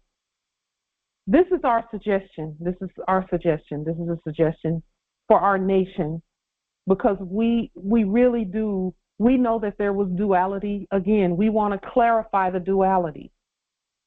The trees that were used in the previous era were green, and usually they would put like a red star on the top. Well, we know everything they did was backwards. So for December 21st, that would be the day where we celebrate winter solstice, red trees, specifically the maple tree. Why the maple tree? The Canaan land flag has a semblance of the maple tree, which is a hint. However, true maple trees, maple leaves have 11 points. Most of them have 11 points. A little bit more about the maple tree. In late winter to early spring, before the leaves emerge, small hanging clusters of bright red female and male flowers appear. So on one tree, you have male and female. On one tree. These early blooms provide an important food source for native pollinators such as mason bees of all bees, mason bees. I didn't know that was a bee. That was a thing. Mason bees and bumblebees who consume the nutrient-rich nectar and pollen. So this is my suggestion, because we get to rewrite all of this. My proposal, it's not a suggestion, it's a proposal. And we can vote on it if you want to vote on it. And then those who are not really ready to vote on it, you can just marinate on it and abstain, or however you choose to do it. But I know that it's time for us to, because we have our own money and we have our own everything, we're not going to be using fiat to do any of the stuff we do. My proposal is that we find red trees and use those to celebrate the winter solstice, small red trees, or we craft small red trees for winter. Now, I know that our ancestors had to have done something similar to this, because we know that in watching the subjects that they've always hinted at what we, and then we look at what they hint at, and then we say, okay, do we want to restate that or not? One of the hints about the red tree instead of a green tree, and we know that there's a green tree on our On our continental flag, there's a green tree, a green cedar of Lebanon, a tamarisk tree. We know that. Again, this is just something to think about, that we put that in its proper place, put this season of holiness and holy day in its proper place by celebrating on December 21st with red trees. Now, one of the hints that we had about this was when the subject in the office of Melania Trump put red trees all throughout the White House. And they talked so bad about her for doing that. They said it reminded them of evil, and it reminded them of The Shining, the hallway in The Shining where all the blood came through the hallway. And they said it reminded them of some other things they said. They said just bloody evil. So to me, I knew that, okay, there must be something to that. They don't want red trees, so maybe we should have red trees. And again, we get to state what all of this, what everything on our land means. Okay? I think they're beautiful. Where holy days are concerned, and again, this is a proposal. I propose that we make the law for all holy day celebrations. So whatever the holy day is, we make the law for that, and then we celebrate it. But it has to be on the right day, which would be December 21st, every year for us, December 21st, where we do it this way. We know that the former era was a reverse mimic of our truth. Plans for the upcoming Thursday, December 21st, winter solstice celebration. And I found it, as I was thinking about this, I found it interesting that December 21st is on a Thursday. Empress Canaan land is Canada. In the chat, she said, because she asked what. Another thing that had me thinking about this is when I went out into my backyard here, and I have 2 trees out there, and they had the most beautiful red and green leaves on them. So I took photos of it to show to you all. But one of my proposals is that we wear red and green in our clothing. The themes can be moon themes or crescent moon themes, and red trees with green 5-pointed stars at the top. And we use natural resources, trees, gold, silver, and all other as handcrafted gifts, cards, and love offerings to each other. Plants, seeds, handmade photo frames, jewelry, etc. And again, we don't necessarily have to do it this year, but I just want to put this out on the public record as a way for us to breathe again, to live again, to celebrate. You know, we've been demonstrating and doing much. And now resources are coming in. And when I say resources, I mean anything that you can think of. We're having to restate a whole bunch of things that we have every intention of presenting and having more sovereign dolarium be the exchange method for everything that's coming in. You know, so another reason why I'm putting this proposal on the public record for our nation is this is a scene that I saw I took this from a video from the other Morocco, our subjects over at the other Morocco, and they were doing a celebration over there. Everyone on the left dressed in white, and the suits wore black suits. Those who wear suits over there wore black suits. But the ones who dressed like we dress wore white, and they had their turbans and fezzes on, and everyone had either red or green, whatever, umbrellas and whatever, because it was supposed to be raining or whatever. But I thought this was very beautiful and appropriate for, this part up here. Was beautiful and appropriate. It just kind of gave me some ideas about how we're doing things. And then here in the Pacific Northwest, right outside this door here, there's a tree that looks like this one on the left.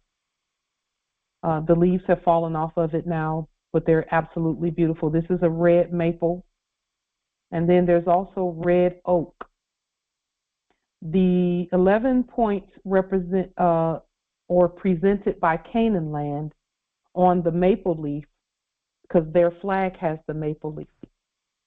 There are 10 different maple tree species that originated at Canaan land, or Canada. And Canada with a lowercase c means canyon, like the Grand Canyon. That's what that word means.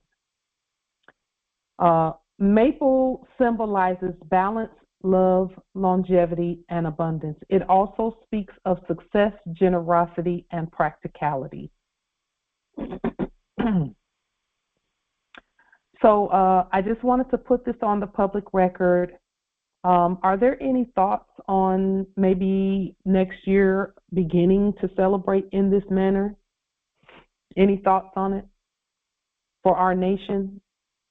Because we actually have to tell and show how to celebrate and how to do everything again, how to do commerce with our own money, everything. We have to not dictate.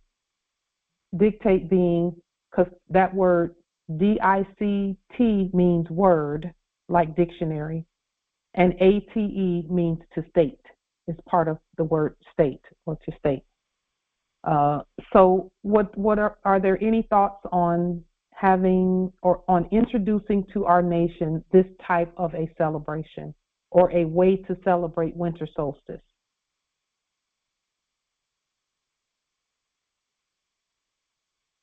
Islam. Empress Shasha and then Empress Angel.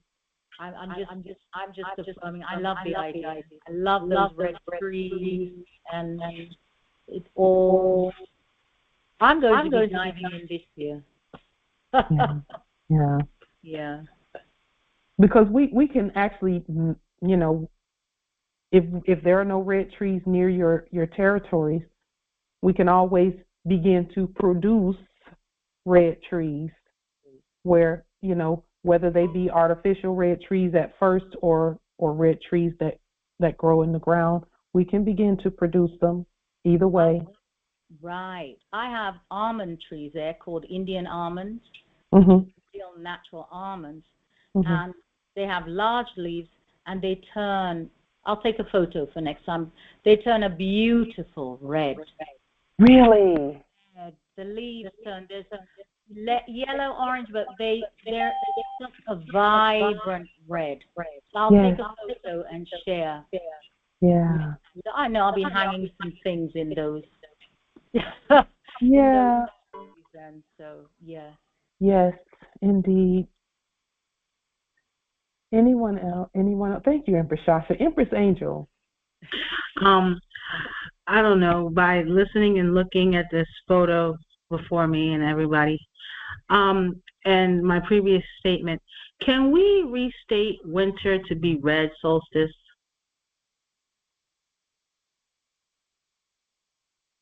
Empress, this is my response to that. Yes, do it. Yes, do it. The only reason we would say winter solstice is because some still refer to it as winter. So, in other words, we're just now getting away from Christmas, calling it Christmas time. It's we've called it winter solstice because of the ancient almanacs and things. However, at your territory, or it depends on the Congress, we can vote on that. We can vote on it. Okay, because to me, winter is a false name for something that, you know, is not going to be here forever. Now that the earth is getting warmer, look the word up. Have we looked the word winter up? No, that part too. Let's look it up, because see, again, we know that whenever we're stating things and naming things, we know that there's duality that must be clarified, just like we've been stating this whole Congress, that everything that was meant to be bad, there's another meaning and another side of it. Just like with the Muslims praying and bow, because I'll be honest with you about this whole clarity and duality and things of that nature. As I pull up the word winter, I went someplace and I witnessed some people, some Muslims who had invited us to pray with them, and of course we declined to do that. We honor them for what they're doing, but the ancestors had us to just watch. UVW at winter. The ancestors had us to just watch, and when I saw what they were doing, the ancestors said, "This is actually how you all do that. That's how the living Moors do it." So winter.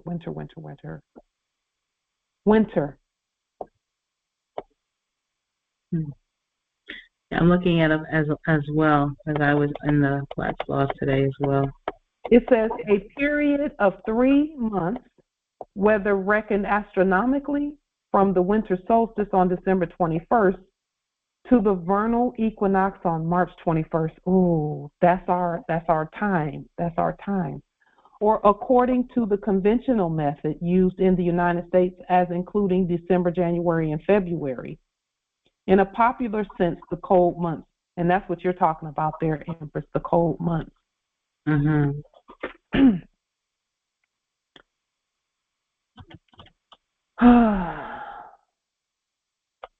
Let me look it up in this dictionary also really quickly. By the way, this is our final subject matter for this meeting.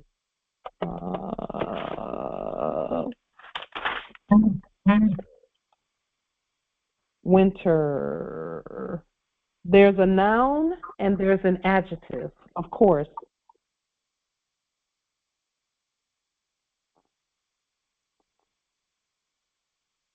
The period between winter solstice and vernal equinox.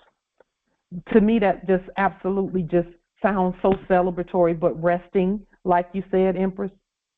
The time between winter solstice and the vernal equinox on March 21st, because March 21st is our new year.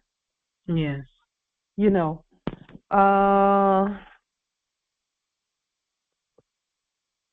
Did you know, Empress, that another definition for winter is, it says here, a year as reckoned by this season, as a man has 80 winters. So from one winter to the next is a year. And they're saying that that's another definition for the word winter.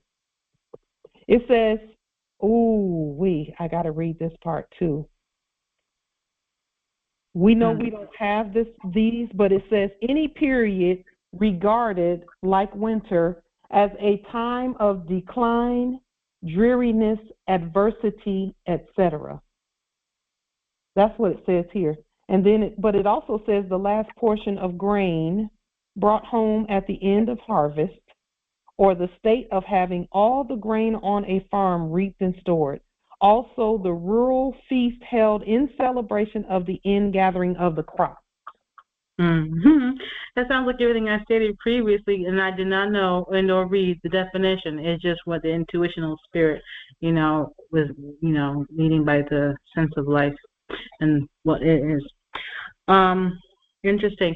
When you stated the season, the year is the winter solstice is what counts the year, and I found that interesting because that reminds me of the story of the man who fell asleep under the bridge, and he woke up, and it has a lot to do with the New York. What's that story? You know the story, Dominique? The man who fell asleep under the bridge. Goodness. Anybody know what I'm talking about? I know what you're talking about. And when he woke up, everything had changed, and it was winter or something of that nature. Mm-hmm. Yes. Yes. So But winter being how they count the years, because when you rest, it brings you back to that state of like being born again. Because when one rests, one renews thyself. Yes.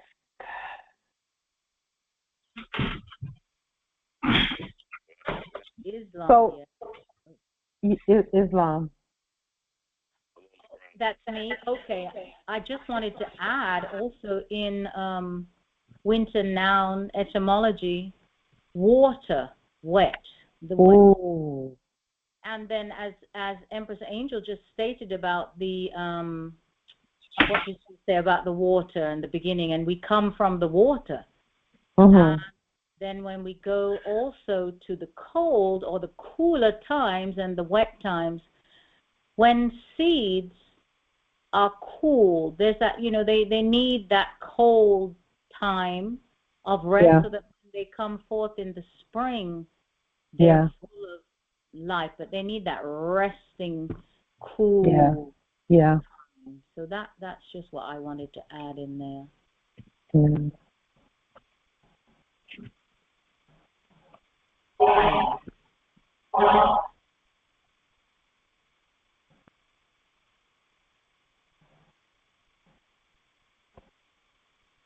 Be wintered under cover. Delicate plants must be wintered under cover.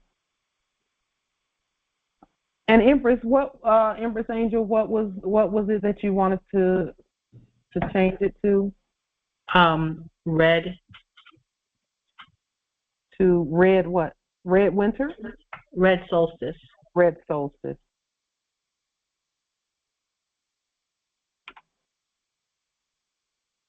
So, is there anyone who will second that and then we'll vote on it?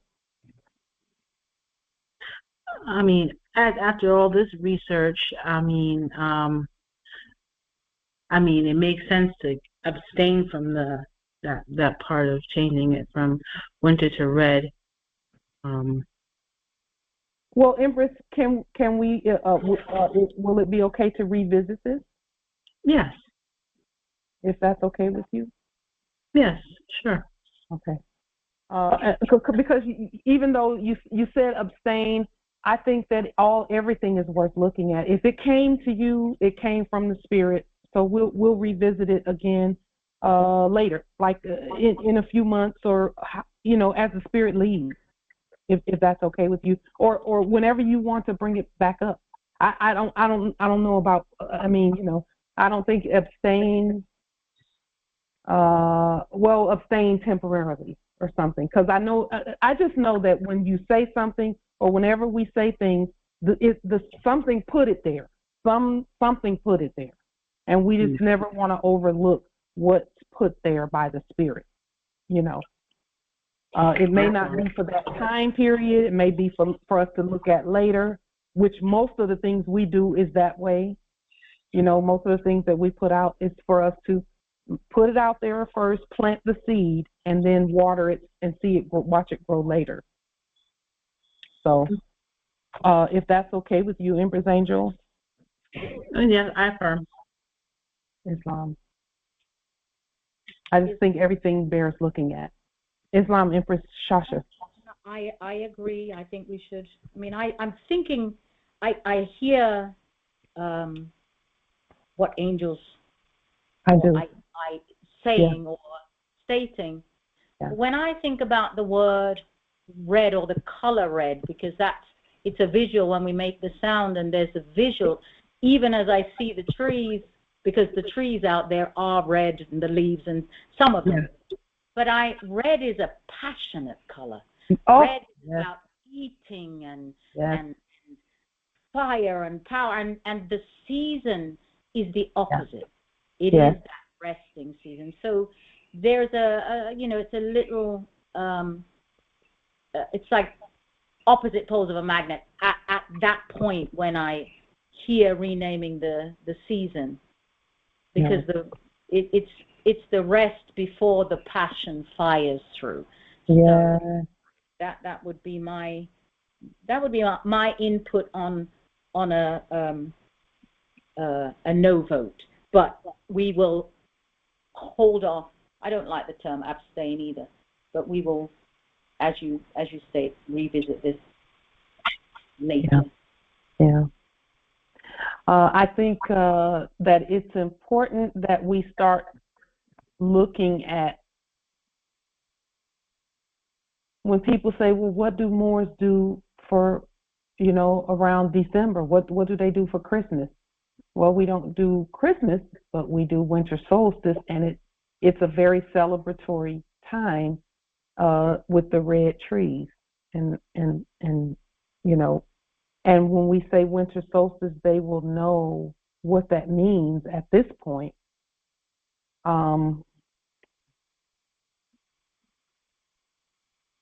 My thing is that the new Moors that are coming in, we don't want them to feel like they have to stop celebrating things, because we know that's a part of our nature to enjoy ourselves. We must enjoy this estate, and that's really what we're doing, is looking for as many ways as possible to find a reason to enjoy and to celebrate and to live, and to, because we've been in a different place. Yes, we've been in a different place energetically in terms of celebration. And when you say celebrate, and you had stated earlier about cells, and we are made up of cells, and celebrate, what I see and feel in that is the vibration in the most natural and uplifting and healthy and healing and open way. That's what celebrate is, to be vibrating in the highest, most expansive way. Yeah. I affirm. Yes. It's like it's like if you eat a cranberry, which is also red, if you bite a nice, vibrant red cranberry, it just bursts in your mouth, right? And it creates that euphoric taste and feeling and sensation, and it's a vibrational thing. It's all of those things. So it's like the cell is round, and it has different facets of the cell and all that. Effervescence. Mm-hmm. Yes, indeed. Islam, Justice Kansu. Yeah, I was just listening, one of the names Angel mentioned, Empress Angel mentioned, red solstice. It's kind of ringing a bell within my head. So the name red solstice, everybody knows what the word solstice means, and I think we break it down to what the red is about. As we know, it's our whole color as well. I think that's quite a good name. It's all about the blood. Yep. It's all about the blood, that bloodline and birthright. Just like they used to say in the last era in the churches, it's all about the blood. Yeah, and not only that, I mean, we don't celebrate Christmas. We don't want to call it Christmas or nothing like that. So it's the name, red solstice. I think for me, I like the name. I like the name. Islam. So. Well, we'll revisit it as per Empress Angel. She said, she said abstain right now, but we'll revisit it. We have years and time. We have plenty of time to activate all that's in our hearts in how we present our nation. So just like we were stating at the beginning of this call, of this Congress, we'll approach it head first. We'll think it through, and then we'll put some laws on the books, put some laws on the public record. Is there any other thoughts about the red tree and us celebrating at this point winter solstice with red trees and things of that nature? Just a reminder, what's really happening at that time is that there's more light upon the earth. because the sun becomes higher up above the horizon. So we may also want to think of in terms of more light upon the earth. Islam. Yeah. Yes. And you know what? I'm so glad you said that, because when we celebrate, our energy goes up. It goes all the way up. And that's automatically going to illuminate everything. When they ask, why are your trees red? When they ask, why is your flag red? We can tell them. When relatives, this is another thing. I'm also wanting to emphasize a connection point between us and our kin who celebrate Christmas. That yes, we do celebrate it. So you all have your green tree, we're going to have our red tree, and then we'll have twice as much. You know, I just think this is a time, because see, even the whole earth has been not celebrating really since we awakened. Financially, the finances have not allowed them to celebrate that like that, because they don't really have any finances really. And so what we're doing is looking for a connector, something that will connect us together. And there's nothing that connects us, aside from our bloodline and birthright, more than celebration, a reason to come together, a reason to cook, a reason to bring people together and explain why red?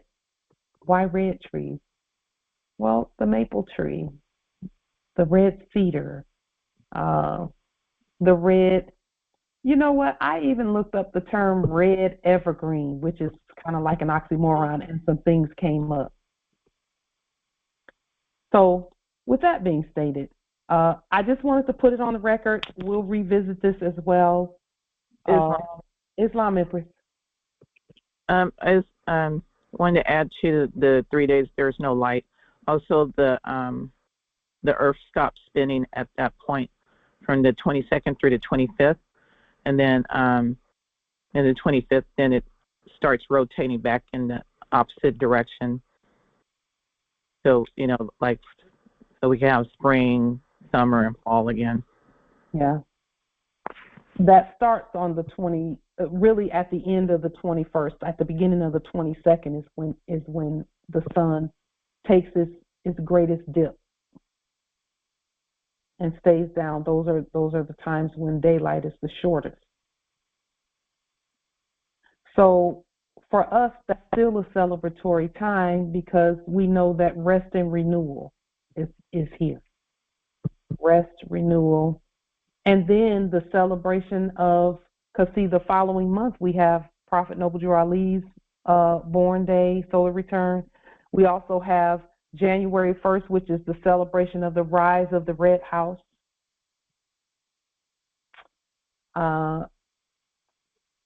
Some call that New Year's. We call it the rise of the Red House, because that's what it is.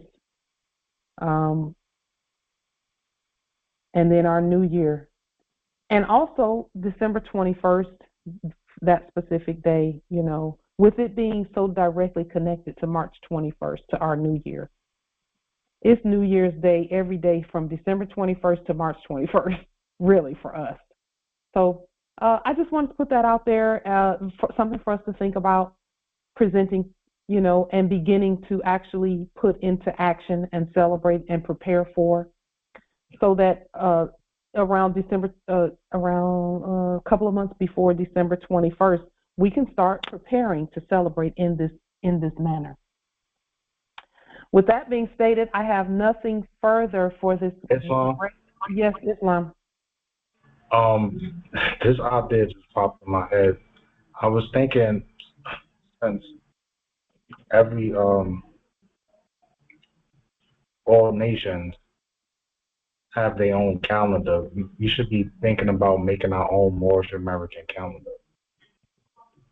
That would be a part of that. with the restated dates and the celebration days and the fasting days, and just like how they got a Gregorian calendar, we could restate to have a calendar, Moorish American calendar. I affirm, absolutely. We've literally been doing that already, restating everything, the dates. Like that's why December 21st would be the red solstice or winter solstice time. So we can put that on our calendar. We can put that it's not New Year's on January 21st, but it's Rise of the Red House celebration. Things of that nature. I affirm that for sure. We've really kind of already been doing that, but it would be good to see a calendar in hand with those days and celebration times on it, and then maybe an explanation of that day and what we do on those days. That's a beautiful suggestion, beautiful idea, beautiful, extremely beautiful. Those are some things that we're going to activate and think about and go head first on, and feet will follow and hands will follow and all of that. So is there anything further? Beautiful. Peace and grand, great. Happy Shukran. Enjoy your Shukran meals. Peace and grand rising to the sovereign, original, indigenous, natural, divine heirs of Islam. Peace and grand rising. Okay. Islam. Peace and grand rising. Islam, more love, truth, peace, freedom, and justice. Truth, peace, Islam. Indeed. Truth, peace, freedom, and justice. Islam. See you Sunday. Islam. Islam. Indeed. Islam. Islam. Islam. Islam.